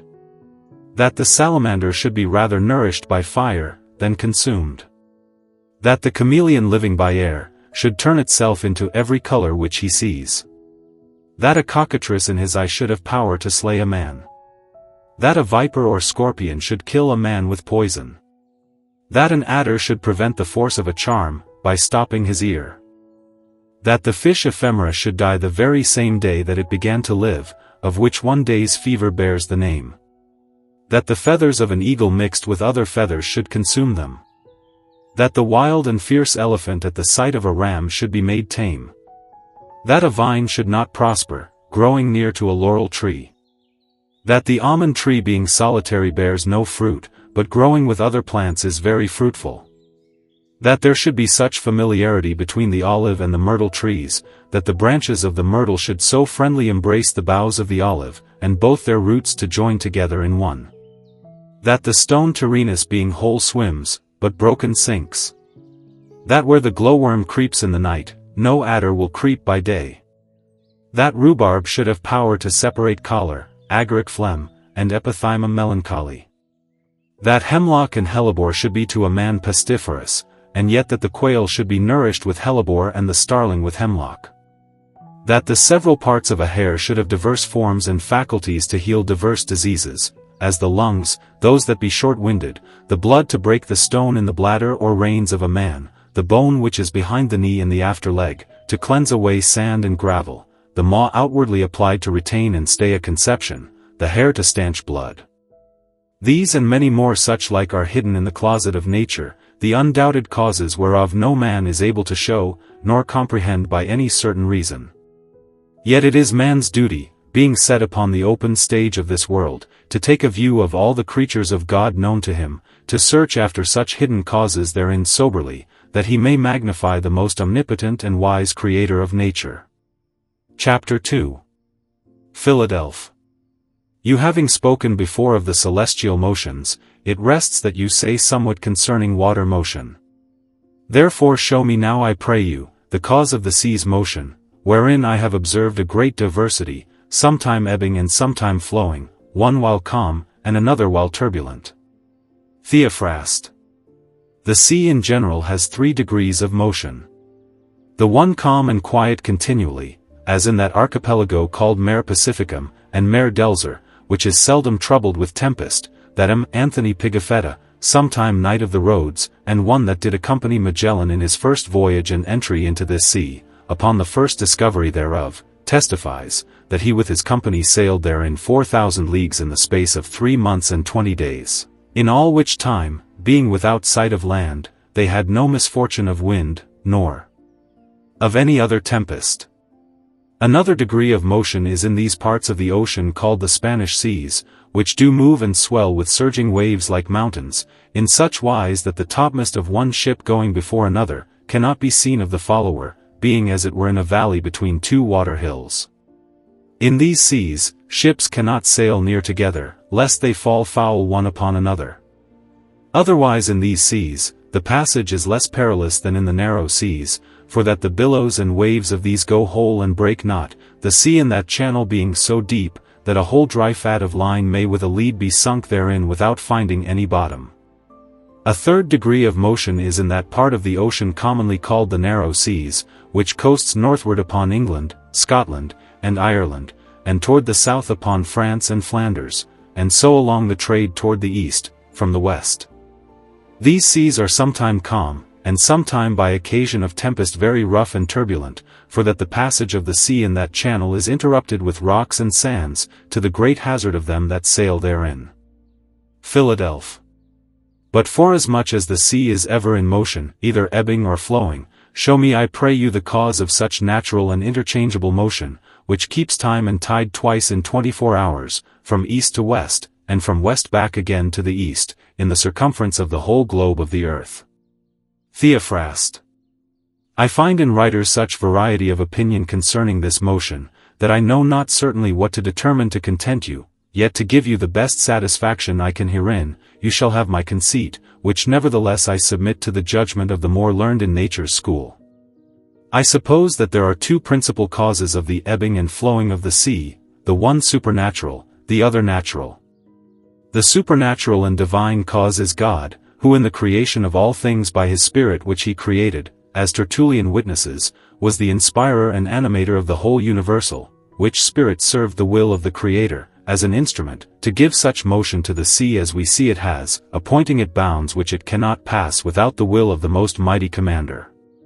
Another natural cause beside that created Spirit, whereof Moses speaks, calling it the Spirit of God, Job expresses by the similitude of fire put under a pot, saying, "It is God which makes the sea to boil like a pot." Hereof I gather, that there is a natural fire, of two sorts.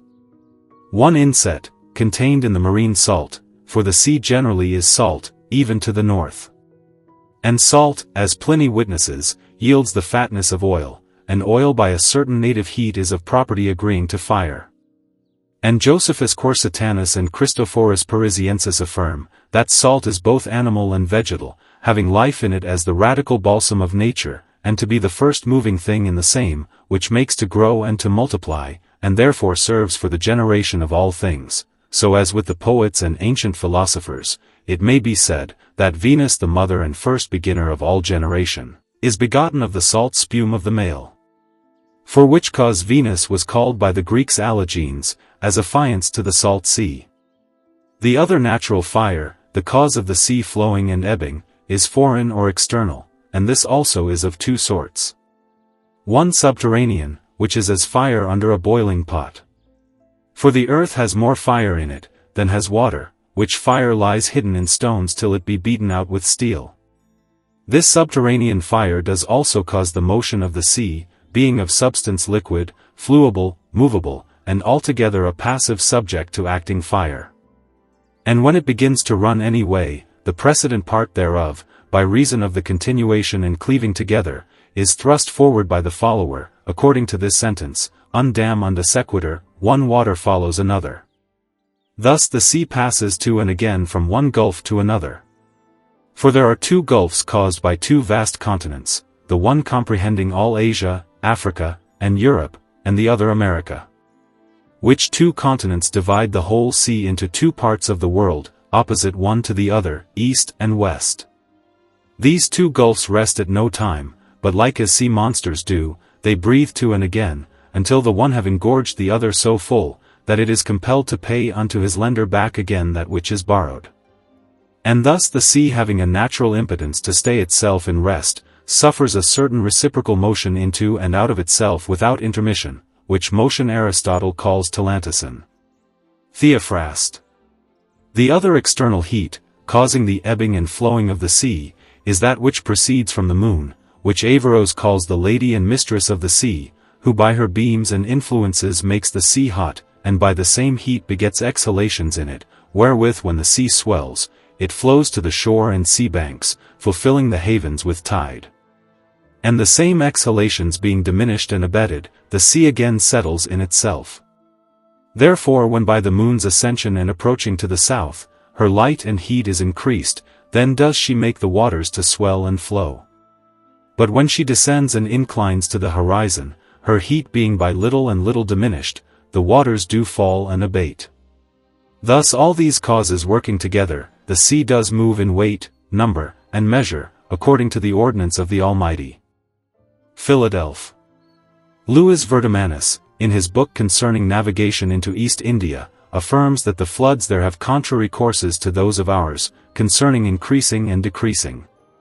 Because there, says he, they increase in the wane of the moon, but here with us in the full. Theophrast.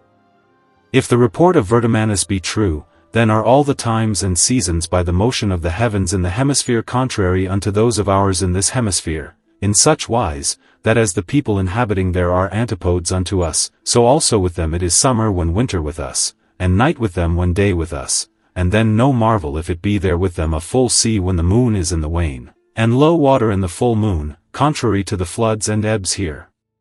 Philadelphia. Let it be as you say and suppose. Whereas you said before that the sea has sometime a turbulent and raging motion, what is the reason thereof? Theophrast. There are two causes of such motion.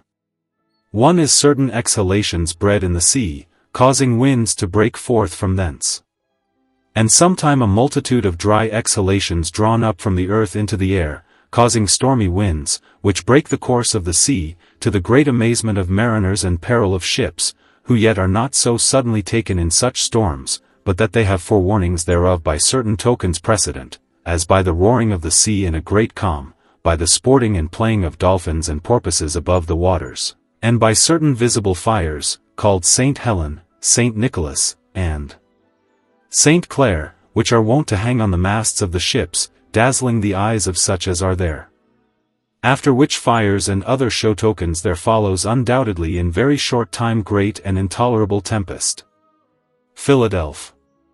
What fires are they which you so name and sanctify? Are they not spirits? Theophrast. They are no spirits, but natural things, proceeding of natural causes, and are engendered of certain exhalations.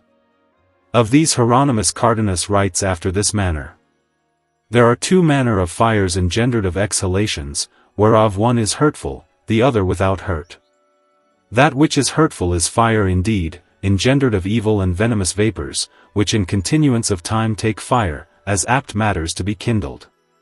The other kind is no true fire, but like the matter that is in such old putrefied wood as gives the shining of fire, without the substance and quality thereof.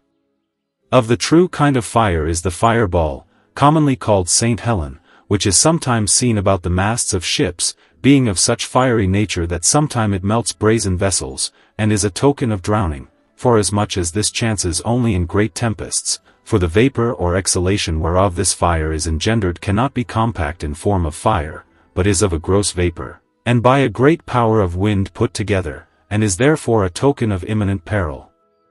As on the contrary part, the like fires, called in old time Castor and Pollux, and now named the two lights of Saint Peter and Saint Nicholas, which for the most part fall on the cables of the ships, leaping from one to another with a certain flattering noise like birds, are a token of security and of the tempest overpast. For they are but vapors cleaving to the cables, which in success of time the fire passing from one to another appears in the similitude of a lighted candle. They are a token of security, because they are little, not slow or gross, whereby they might all have joined together in one and thereby have been the more malicious and lasted longer, whereas being many and but little, they are the sooner consumed. Thus far Cardanus. Philadelph. I have not heard of these sea fires before. But I have read of certain whirlpools, into the which what shipsoever comes, it is swallowed up, and the fragments of the lost ship are seldom cast up again. What is the reason of this whirlpool's motion? Theophrast. I have likewise read that in the Norwegian Sea are 3 islands, namely Lofoth, Langens, and Vastrad. The sea that runs between these islands is called Muskestrom, which signifies boiling. The sea when it flows here is swallowed into certain gulfs or caves, and is blown out again at the ebb with no less violence than the streams of rivers which fall from the mountains. The reason why they are swallowed up which chance to fall in with this or the like sea is the eddy water, which whirling round about with the violent fall of the sea, which before was pent in with the islands, makes a great indraught, which violently sucks and swallows suddenly. This is the wonderful power of nature, passing the fabulous Symplegades, and the fearful Malea, with the dangerous places of Scylla and Charybdis, and all other miracles that nature has wrought in any other sea hitherto known unto men. Now, friend Philadelph, to the end you may the better understand what has been spoken before concerning the motion of the celestial orbs, and also that you may plainly see, as in a glass, how the region of fire and air under the moon does compass about the earth and sea, as also for the better perceiving of things to be spoken hereafter, behold this mathematical figure following. Illustration of a figure showing the motion of the celestial orbs. This outermost circle of this figure of all the spheres, which is infinite, does represent the habitacle of God, who was before all time and place. Time and place began when this created world began to be. Chapter 3. Philadelph. For so much as the earth and sea make but one globous body, united and combined together, I pray you describe the form thereof unto me. Theophrast. The globous body of the earth, in comparison of the heaven's circumference, is a very small body, less than the sun and bigger than the moon, extending itself within a small distance of the fiery region, and in that regard is a great body. Philadelphia. Does not this earth, being a spongeous body, suck into it and partake of the salt that is in the sea? Which if it do so, in my opinion it should procure barrenness to the earth. Theophrast. You have forgotten, it seems, what I said before, where I showed you that the salt of the sea contains in it the radical balsam of nature, and being so, it is the cause of generation, first of most precious pearls in the shells of fishes, and of coral springing out of the bowels of hard stones and rocks, spreading forth branches like a tree. Salt is so far from making the earth barren, that it fructifies the same, making it fat, and giving it power to be fruitful. Salt increases and gives a vegetating and growing virtue with seed in every terrene thing. For what other thing is it which makes the earth fat, and brings to pass that one grain multiplies into 100, but a certain stercoration and spreading of dung and urine of men and beasts upon the earth, which compost is full of salt? What other thing opens the earth, and makes it to sprout in the beginning of the springtime, after that the sun is exalted into the sign of Aries, which sign is the fall of Saturn, and the house of Mars, signs altogether fiery, but the sublimations and elevations of the spirit of salt? This is that which gives heat and quickens, which makes to grow, and which joys and decks the fields and the meadows with grass and flowers, and which produces that most ample and universal vigor and virtue. Philadelphia. It seems then that the natural salt of the earth has in it a vital and nourishing heat, whereby not only the caves and hollow places, but also springs of water are made warm, as that famous spring which arises in one of the 5 islands of Molucca, called Bacchian, where the water issues out hot in the beginning, but is very cold when it has stood a while in another place. This water springs from the mountains, on the which the fragrant clove trees do grow. Theophrast. Such are those sulphureous springs also which arise out of the earth in the city of Bath, which are so much the more hot, by how much the winter in cold is more vehement. And this does yet further appear by this example, that the mountains of Norway and Sweden are fruitful in metals, in the which silver and copper are concocted and molten in veins, which scarcely can be done in fiery furnaces. In Iceland also toward the sea-coast are 4 springs of water of most diverse and contrary nature.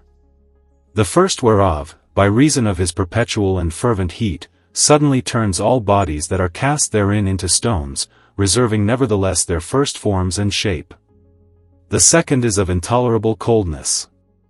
The third is sweeter than honey, and most pleasant to quench thirst. And the fourth is plain poison, pestilent and deadly. But this is to be observed, that in these springs is such abundance of brimstone, that 1,000 pound weight thereof is bought for the 10th part of a ducat. For the truth of these things read Ziglerus in his book of the North Regions. Philadelphia.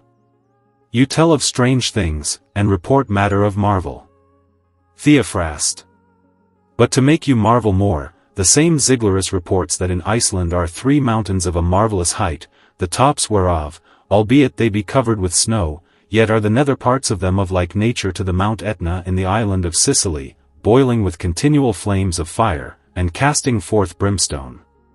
One of these mountains is called Helga, the other Mons Crucis, and the third is named Hekla, whose flames neither consume flax nor tow, matters most apt to take fire, nor yet are quenched with water, and with like force as the shot of great artillery is driven forth by violence of fire, even so by the commixture and repugnancy of fire, cold, and brimstone, great stones are here cast out into the air. The inhabitants of the island do think that in this Mount Hekla is the place where the evil souls of their people are tormented. Thus, Philadelphia, you may see that the earth is not without a natural sulfur and salt, which salt by heat causes both motion and generation, not only of trees, plants, herbs, and flowers, with fruits of singular virtue and beauty wherewith the earth is garnished, serving not only for necessity, but also for pleasure, but has also in the bowels thereof many excellent natures, as salts and sulfurs of sundry sorts, minerals, and metals in such plenty, that it may seem a storehouse of infinite riches ordained by God for man, for whom he prepared this habitacle before he created him. And albeit this globous body of the earth is not spherical, or perfectly round, yet it tends to sphericity, being contracted by hills and dales in the parts thereof. Philadelphia. Seeing the sea which is combined and joined with the earth has motion, it seems to some that the earth has also perpetual motion. And of this opinion is Nicholas Cusanus, as appears in his book De Docta Ignorantia, and Copernicus accords with him, as is to be seen in his book of Revolutions, who for their purpose allege these reasons. First, that we should rather attribute motion to the contained than to the containing, to the thing placed, than to that which affords place. Secondly, that it is conceit and imagination which makes us think that the heavens do move, rather than any truth of such motion indeed. For that the motion of the earth cannot be perceived but by a certain comparison of the fixed. As for example, if a man perceive not the ebbing and flowing of the water, being in a ship at sea where he sees no landmarks, how shall he perceive that the ship does move? After the same manner, a man being upon the earth and seeing neither sun, moon, nor star, it seems unto him that he is in a center immovable, and that all other things do move. Thirdly, that it is very unlike that the vast and huge compass of the heavens should make revolution once in 24 hours space, rather than the earth, being but as a prick in comparison thereof. Fourthly, that the wandering stars be always more near to the earth toward the evening, as when they are opposite to the sun, the earth coming between them and the sun, and further from the earth at sun setting, when they are hidden about the sun, at what time we have the sun between them and the earth. Whereby, says Copernicus, it plainly appears that we have the sun for our fixed center rather than the earth. Fifthly, that it is a condition far more noble and divine to be immovable than to be moving and unstable, which quality of motion and instability better agrees with the earth than with the heavens. Other reasons are alleged, which being of no great importance, for brevity I omit. These may suffice, being the more principal, by which they maintain the motion of the earth, which reasons seem to me pregnant and invincible. Theophrast. Then it seems you will prefer novelty before antiquity. For Ptolemy, that great atlas of the world and prince of the astronomers, with the more part of ancient philosophers, have ever been of opinion that the heavens do move and that the earth is firmly fixed. Therefore I say unto you with Saint Augustine, que errantum laudat, errorum confirmat, edica adulator ad errorum illicit, that is, who so praises him that errs confirms the error, and he which flatters allures to error. It is said of Ixion that he took a cloud for Juno, so the more part of men embrace lies for truth, falsehood for certainty, and ignorance for knowledge. Men have labored to draw out of the shallow fords of their own brain the deep and unsearchable mysteries of God. Aristotle, a man of singular wit, notwithstanding his great learning and knowledge in humane sciences, attained not to the 1,000th part in the knowledge of those things which are laid up in the closet of nature. Yet having an insatiable desire thereto, at the last, because he could not perceive the reason why the sea causes 7 tides in one day at the Strait of Negroponte, he cast himself into the sea, uttering these words, Quoniam Aristoteles mer capra non potest, capiat Aristotelem mer, that is, because Aristotle cannot comprehend the sea, let the sea comprehend Aristotle. A just judgment upon man, when he seeks to be wise without God and his word. Solomon says, man cannot find out the work that is done under the sun, man labors to seek it but cannot find it. The sciences invented by man's wit are more varying than the skin of the chameleon, more contrary than the elements, more perilous than the sea, more light than the winds, more intricate than a labyrinth, and more obscure than darkness. Philadelph. It is true which you say, yet have you not answered the reasons of Copernicus and Cusanus, whose opinions are also confirmed by Heraclides, Ecphantes, and by Nicetas Syracusanus, and some others. Theophrast. My digression from your question is not altogether impertinent and from the matter. But now I come to answer Cusanus and Copernicus with reasons not taken out of humane philosophy, which, as I have said, is uncertain, the greatest philosophers disagreeing among themselves, which caused in their schools divers sects, as the Sceptics, Pyrrhonics, Academics, Peripatetics, Platonists, Stoics, Epicures, Pythagoreans, and others, who as in opinion, so also they differed in name. I say I will bring you no deceitful philosophy, but that which is divine and infallible, proceeding from the wisdom and mouth of that great God who is the creator of the heavens and earth, who only is true and every mortal man a liar. Hear therefore what the prophet David, being divinely inspired, speaks concerning the motion of the sun in his sphere, he comes forth, says he, as a bridegroom out of his tabernacle, and rejoices as a mighty man to run his course. His going out is from the end of the heaven, and his circuit is to the end of the same, and nothing is hid from the heat thereof. If the sun and moon move not in their spheres, Joshua should in vain have required of the Lord the stay of their motions, till he were avenged of his enemies, saying, Sun, stay thou in Gibeon, and thou moon in the valley of Ajalon. Which came to pass as a miracle, contrary to the course of nature, and the sun abode, and the moon stood still, etc. So that one day was as long as 2 natural days at that time. It was also supernatural and a miracle that the sun, contrary to his natural motion and course, was retrograde in his sphere, going backward 10 degrees, as appeared by the shadow of Ahaz's dial. But as touching the earth, it has no motion at all naturally as has the heavens. For God, says the prophet, has founded it upon the seas, and established it upon the floods, so that it should never move. The earth accidentally may have some violent motion when God is angry with man for sin, at which time the earth shall tremble and quake, and the foundations of the mountains shall move and shake. Let therefore these divine warranties and evidences of sacred scripture suffice to confound man's vain invention and fond imagination concerning the stability of the heavens and motion of the earth. And to make plain the demonstration unto you, that the heavens move and not the earth, I will set before you a memorable model and pattern, representing the motion of the heavens about the fixed earth, made by art in the imitation of nature, by a gentleman of Holland named Cornelius Drebbel, which instrument is perpetually in motion without the means of steel, springs, and weights. Philadelphia. I much desire to see this strange invention. Therefore I pray thee, good Theophrast, set it here before me, and the use thereof. Theophrast. It is not in my hands to show, but in the custody of King James, to whom it was presented. But yet behold the description thereof hereafter fixed. Philadelphia. What use has the globe, marked with the letter A? Theophrast. It represents the earth, and it contains in the hollow body thereof divers wheels of brass, carried about with moving, 2 pointers on each side of the globe due proportion and show forth the times of days, months, and years, like a perpetual almanac. Philadelphia. But does it also represent and set forth the motions of the heavens? Theophrast. It sets forth these particulars of celestial motion. First, the hours of the rising and setting of the sun from day to day continually.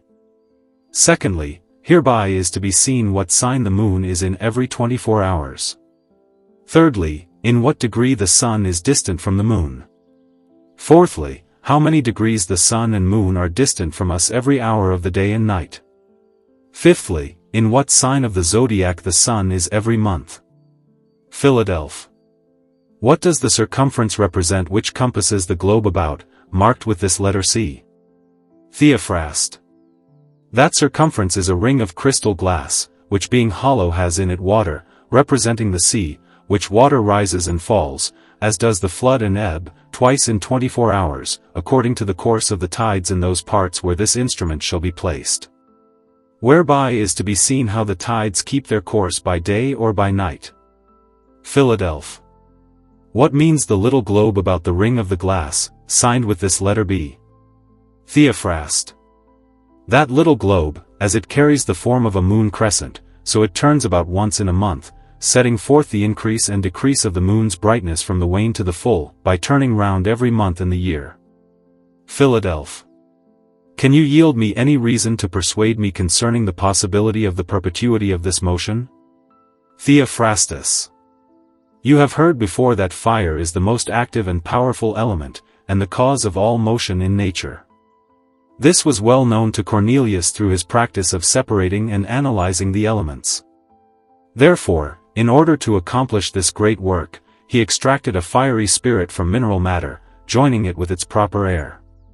This spirit, enclosed within the axle tree, which is hollow, drives the wheels, producing a continual rotation or revolution, unless an opening or vent is given to the axle tree, through which that imprisoned spirit may escape.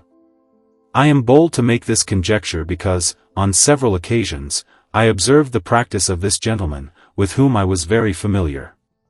Moreover, when the king, our sovereign, could hardly believe that this motion could be perpetual unless the mystery were revealed to him. This skillful Bezaleel secretly disclosed the secret to His Majesty, who then praised the remarkable invention. The fame of this caused the emperor to request His Majesty to permit Cornelius Bezaleel to come to his court to create a similar instrument for him. He even sent Cornelius a rich chain of gold. Philadelphus. It is not fitting for me to question the certainty of something that such mighty rulers, with their great wisdom, have approved. Yet it seems to me that time and rust, which corrupt and wear down all earthly things, may bring this motion to an end within a few years. Theophrastus. In order that time may not wear down these wheels through their motion, you must understand that they move so slowly that they cannot wear out, especially since they are not driven by any weight. It is reported in the preface to Euclid's Elements by John D., that he and Hieronymus Cardanus saw an instrument of perpetual motion which was sold for 20 talents of gold, and afterward presented to Emperor Charles V. In it was a wheel of such subtle motion that it would complete only its own cycle in 70 years. Such slow motion cannot wear out the wheels. And to prevent rust from causing decay, every part of this instrument is double gilded with fine gold, which preserves it from rust and corruption. Philadelphus. This remarkable demonstration of artificial motion, imitating the motion of the heavens around the fixed earth, convinces me more strongly of your earlier arguments about the motion of the heavens and the stability of the earth than the assertions of Copernicus, which claim that the earth moves. I have heard and read of many strange artificial motions, such as the inventions of Boethius, of whom Cassiodorus wrote. You understand profound things and display wonders through your art. Metals bellow in various forms, the brass image of Diomedes sounds a loud trumpet, a bronze serpent hisses, artificial birds sing sweetly. Also remarkable were the moving images of Mercury, the brass head that seemed to speak, made by Albertus Magnus, and the wooden dove that the mathematician Archytas made to fly, as Aulus Gellius reports. There were also the strange statues of Daedalus mentioned by Plato, and the self-moving devices of Vulcan described by Homer. Likewise, the iron fly made at Nuremberg, which, when released from the craftsman's hand, appeared to fly among the guests at the table, and at last, as if tired, returned to its master's hand. In the same city, an artificial eagle was made to fly high in the air toward the emperor when he arrived, accompanying him for a considerable distance. These were ingenious inventions, but none can compare to this perpetual motion described here, which time will greatly praise in future ages through continued proof. Theophrastus. These great mysteries were attained by spending more oil than wine, that is, through greater effort than pleasure. Chapter 4. Philadelphus. Earlier in your discussion, you explained how this lower world is governed by the higher world, and how all created things receive their form from it. Now, ascending again, I ask you to explain as clearly as possible what Aristotle meant when he said that there is one thing, which is the first of all and moves all things, and is the cause of all created beings. For if heaven gives form to every creature, what need is there for such a difficult and obscure investigation? And what benefit is there in seeking the causes of things from such a hidden origin? Theophrastus. Aristotle believed that there are two worlds. One is the visible, material, and physical world. The other is an incorporeal world, which cannot be seen, filled entirely with forms, pure and unmixed, without body or dimension, the most blessed dwelling of God and all His saints. This incorporeal world is the archetype and model of this lower, temporary world. He summarizes this in these words. It is clear that beyond and above the created heavens there is neither place, emptiness, nor time. Therefore, the things that exist there are not located in space, nor does time cause them to age, nor do they undergo change. Being beyond the outermost motion, called the prima mobile, they are subject to no transformation or alteration, and enjoy the best and most perfect life in eternal existence. Their greatest life is contemplation, than which nothing is more pleasant or delightful. From these words of Aristotle, I conclude that from this one thing comes all created things, as I explained earlier. Philadelphus. What is this eternity in which the saints of God have life? Theophrastus. It is everlasting existence, or, if you prefer, sempiternity, which in truth is God himself. For Aristotle said that he knew God by this name, as shown in these words. In God there is life, continuous and eternal existence, for this is God himself.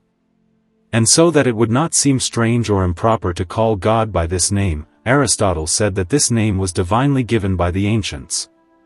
Just as the span of an individual's life is called an age, so the total duration of the created heavens, the infinite duration containing all time, is called eternity, which is immortal and divine. God's infinite knowledge is shown by the fact that his entire life is an activity of mind. God is his own action, and that action is his perfect and eternal life. If the activity of the mind, contemplation, is the eternal life of God, then who could doubt that Aristotle attributed complete knowledge of all things to God? For God is the knowledge of all things, his own action, and his own life. Aristotle describes him as the supreme and most perfect God, eternal, perfect, unmoving, indivisible, beyond size and parts, and subject to no change or influence, with nothing opposed to him. He concludes by saying that in motion, we must ultimately arrive at something that moves but is not moved, something eternal, both substance and act.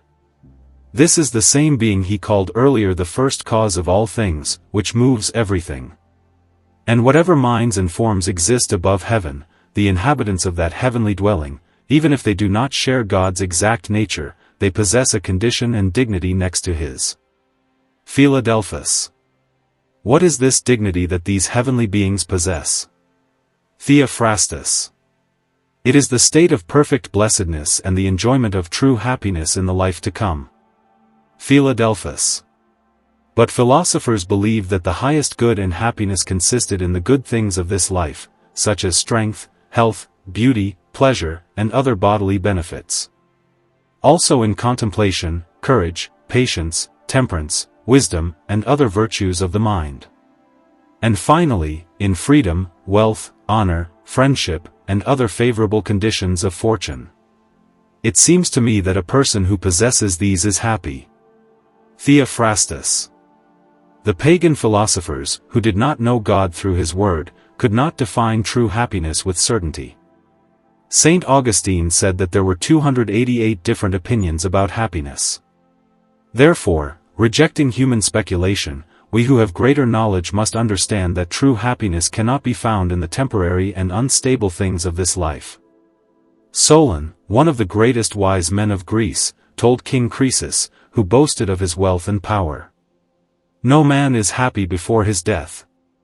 He meant that such things are uncertain, subject to change, and can easily be taken away. And he was correct. Croesus was later defeated by Cyrus and lost everything. Likewise, Marius rose to greatness in Rome but was soon overthrown by Sulla. Sulla was soon replaced by Pompey, and Pompey by Caesar. Lucian illustrated this with an epigram describing land that passed from one owner to another through changing fortune. Emperor Valerian, captured by the Persian king Shapur, was forced to serve as a mounting block whenever the king mounted his horse. Sirach said, "I have seen servants on horseback and princes walking on foot like servants." Sennacherib, Holofernes, Samson, Solomon, and many others had days of prosperity and pleasure, which soon ended. A day is a short time, and such is the duration of human glory. Gehazi is healthy and clean today, and tomorrow he is a filthy leper. The rich glutton is secure today, but tonight he loses both life and everything he possesses. It is not always daytime for us, the night of suffering must come upon the sons of men. Consider the greatest cities that have flourished in the world, Babylon, Nineveh, Troy, Jerusalem, and many others, and see how they have undergone change and destruction. Some of them have been completely destroyed and reduced to heaps of stones. As Virgil says, "Now fields of grain stand where Troy once was." But why should I speak only of the ruin of cities, when entire monarchies have been overthrown? The first rulers of the world were the Assyrians. After they were defeated, the Babylonians and Medes became rulers. After them, the Persians gained dominion. Then came the Macedonians, and finally the Romans. Therefore, what Tacitus said is true. Those things which are believed to be most ancient were once new, and the things we defend today by examples will themselves become examples in the future. But beyond all this, the entire earth in the first age of the world, filled with the abundance of all living creatures, was subjected to change and was overwhelmed by the flood of Noah. It was left so empty that the dove found nowhere to rest the sole of her foot. Philadelphus. If happiness does not consist in anything belonging to this life, then in what does it consist? Theophrastus. First, it consists in the true knowledge of God and of His eternal Son, Jesus Christ. For this is eternal life, as our Savior said, that people may know you, the only true God, and Jesus Christ whom you have sent. On these words, St. Augustine wrote, "Unhappy is the man who knows everything, but does not know you." And the psalmist declares blessed those who, through knowledge of God, live holy lives. Blessed are those whose ways are pure. On these words, Augustine also said, "I know what you desire, you seek happiness. If you wish to be happy, then live a pure and blameless life." Happiness also consists in the free grace and mercy of God, in that He does not count our sins against us, according to these words. Blessed are those whose sins are forgiven, and whose wrongdoing is covered. Blessed is the man whose sin the Lord does not count against him. For all have sinned and are by nature children of wrath. But they are justified freely by His grace, through the redemption that is in Christ Jesus. Philadelphus. Then it seems that this is clear evidence of a Christian's happiness, that he knows God correctly and lives a holy life according to His commandments. Theophrastus. A true Christian has even greater assurance of his happiness than this. For even in this temporary life, he already possesses a share in true happiness in Christ. For, as the Apostle says, we are saved by hope. Thus, even now, we experience peace of conscience. For we are assured that there is no condemnation for those who are in Christ Jesus, who do not live according to the flesh, but according to the Spirit. Furthermore, before our reconciliation through Christ, we were enemies of God and deeply hateful to Him. But now, through faith in Christ and our free justification, we are at peace with God. Also, being born again through the Holy Spirit, we are given excellent virtues, especially brotherly love, than which nothing is greater in the world. Thus, walking in holiness of life, as Enoch walked with God, we confirm our calling through our good works. The Spirit of God testifies to our conscience that we are children of God, and therefore we have the confidence to call Him Father. Just as a person who holds a picture of a man may be said to hold a man, though it is only an image, so a person may be said to possess eternal life even now, because he grasps it by faith and lives in expectation of it, carrying the image of eternity in his mind. As the Apostle says, I live by faith in Christ Jesus. Philadelphus. But the sufferings and afflictions that God's children endure in this life are severe trials, and often shake their faith and discourage their spirit, so that instead of happiness, they may consider themselves miserable. Theophrastus. The sufferings and afflictions that God's children endure do not make them miserable, because through them they enter the kingdom of heaven. The saints and children of God shine most brightly in tribulation, and through it they are assured of God's love. For they know that if they are not disciplined, as all God's children are, then they are not true children. Therefore, suffering produces patience, patience produces experience, experience produces hope, and hope does not disappoint. This enables them to say with confidence, as the Apostle said, "Who shall separate me from the love of God in Christ? Shall suffering, or distress, or persecution, or famine, or nakedness, or danger, or sword? I am persuaded that neither death nor life, nor angels, nor powers, nor present things nor future things, nor height nor depth, nor anything else in creation, shall separate us from the love of God in Christ Jesus our Lord. For all things work together for good for those who love God." And this is a great comfort to them, that their suffering will not be eternal, unlike the suffering of the wicked. The wicked will be destroyed, but the righteous will endure. To a worldly mind, which sees only the prosperity of the wicked, suffering seems unfair to God's people. Such people complain. Do those in Babylon live better than we do, that they should rule over Zion? You allow sinners to prosper and destroy your own people. But we must understand God's wisdom. He has made the path to heavenly happiness difficult and unpleasant, so that people will not become attached to the pleasures of this life and forget their eternal destination. Therefore, he sends suffering to draw them more quickly to himself. Thus he dealt with his people Israel, placing them under harsh oppression in Egypt, so that they would desire the promised land more earnestly.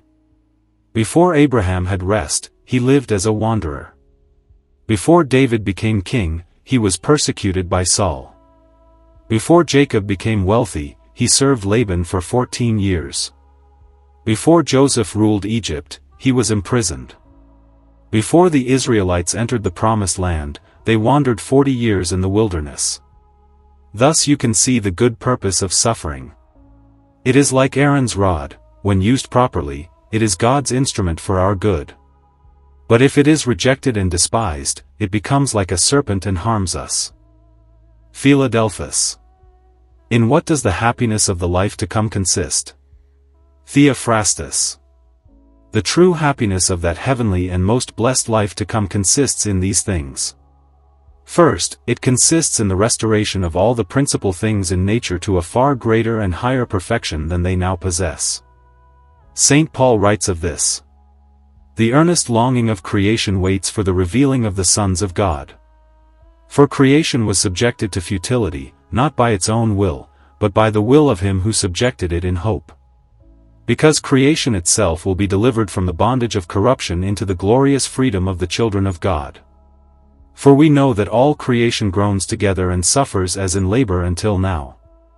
Also, in his epistles to the Ephesians and Colossians, he says that all things, whether in heaven or on earth, shall be restored in Christ. And the Apostle Peter, speaking of the same restoration, writes, "The heavens and earth that now exist are reserved by the same word, kept for fire against the day of judgment." And afterward he says, "The heavens shall pass away with a great noise, and the elements shall melt with heat, and the earth and all its works shall be burned and dissolved. But we look for new heavens and a new earth, in which righteousness dwells." From these words, I conclude that when Christ our Lord comes to judgment at the end of time, the four elements, of which all creatures are composed, will be transformed by the wonderful power of God. For within them are both combustible and incombustible parts. The corruptible and impure parts, which make them subject to decay, will be purified through fire in that great and universal refining. Then God will create new heavens and a new earth, bringing all things to a crystal-like clarity. He will make the four elements perfect, pure, and stable in themselves, so that all things may be brought into a quintessence of eternity. Thus, the world itself, in its nature and substance, will not perish, but will be renewed and perfected beyond its present state. For this reason, St. John compares it to a city made of pure gold, with a great and high wall made of jasper. The wall had 12 foundations, made of 12 precious stones. It also had 12 gates, made of 12 pearls, each gate being a single complete pearl. The streets of the city were paved with gold, adorned with pearls and precious stones. The light of the city was the radiance of Christ himself, seated in its center. From his throne flowed a river of water, clear as crystal, refreshing the city. On both sides of the river grew the tree of life, bearing fruit continually. There was no night in that city, and nothing impure could enter it. And those who dwell there shall live forever. By this description, St. John shows us that the happiness prepared for us in the kingdom of heaven is so great that eye has not seen, nor ear heard, nor has the human heart conceived the things that God has prepared for those who love him. The greatness and beauty of this kingdom and city are beyond human understanding.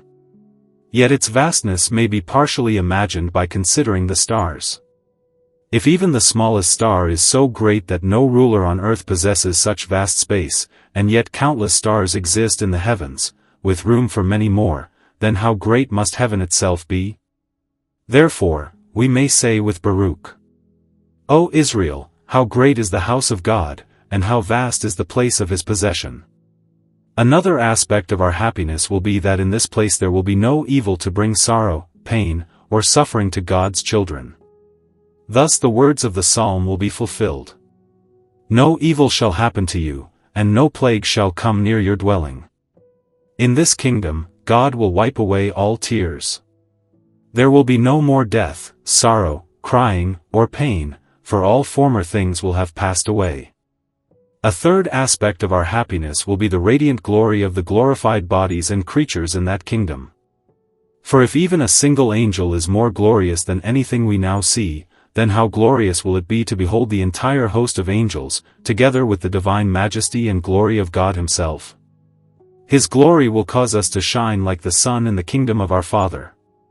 Then, having glorified bodies like theirs, we shall see God as he is, face to face.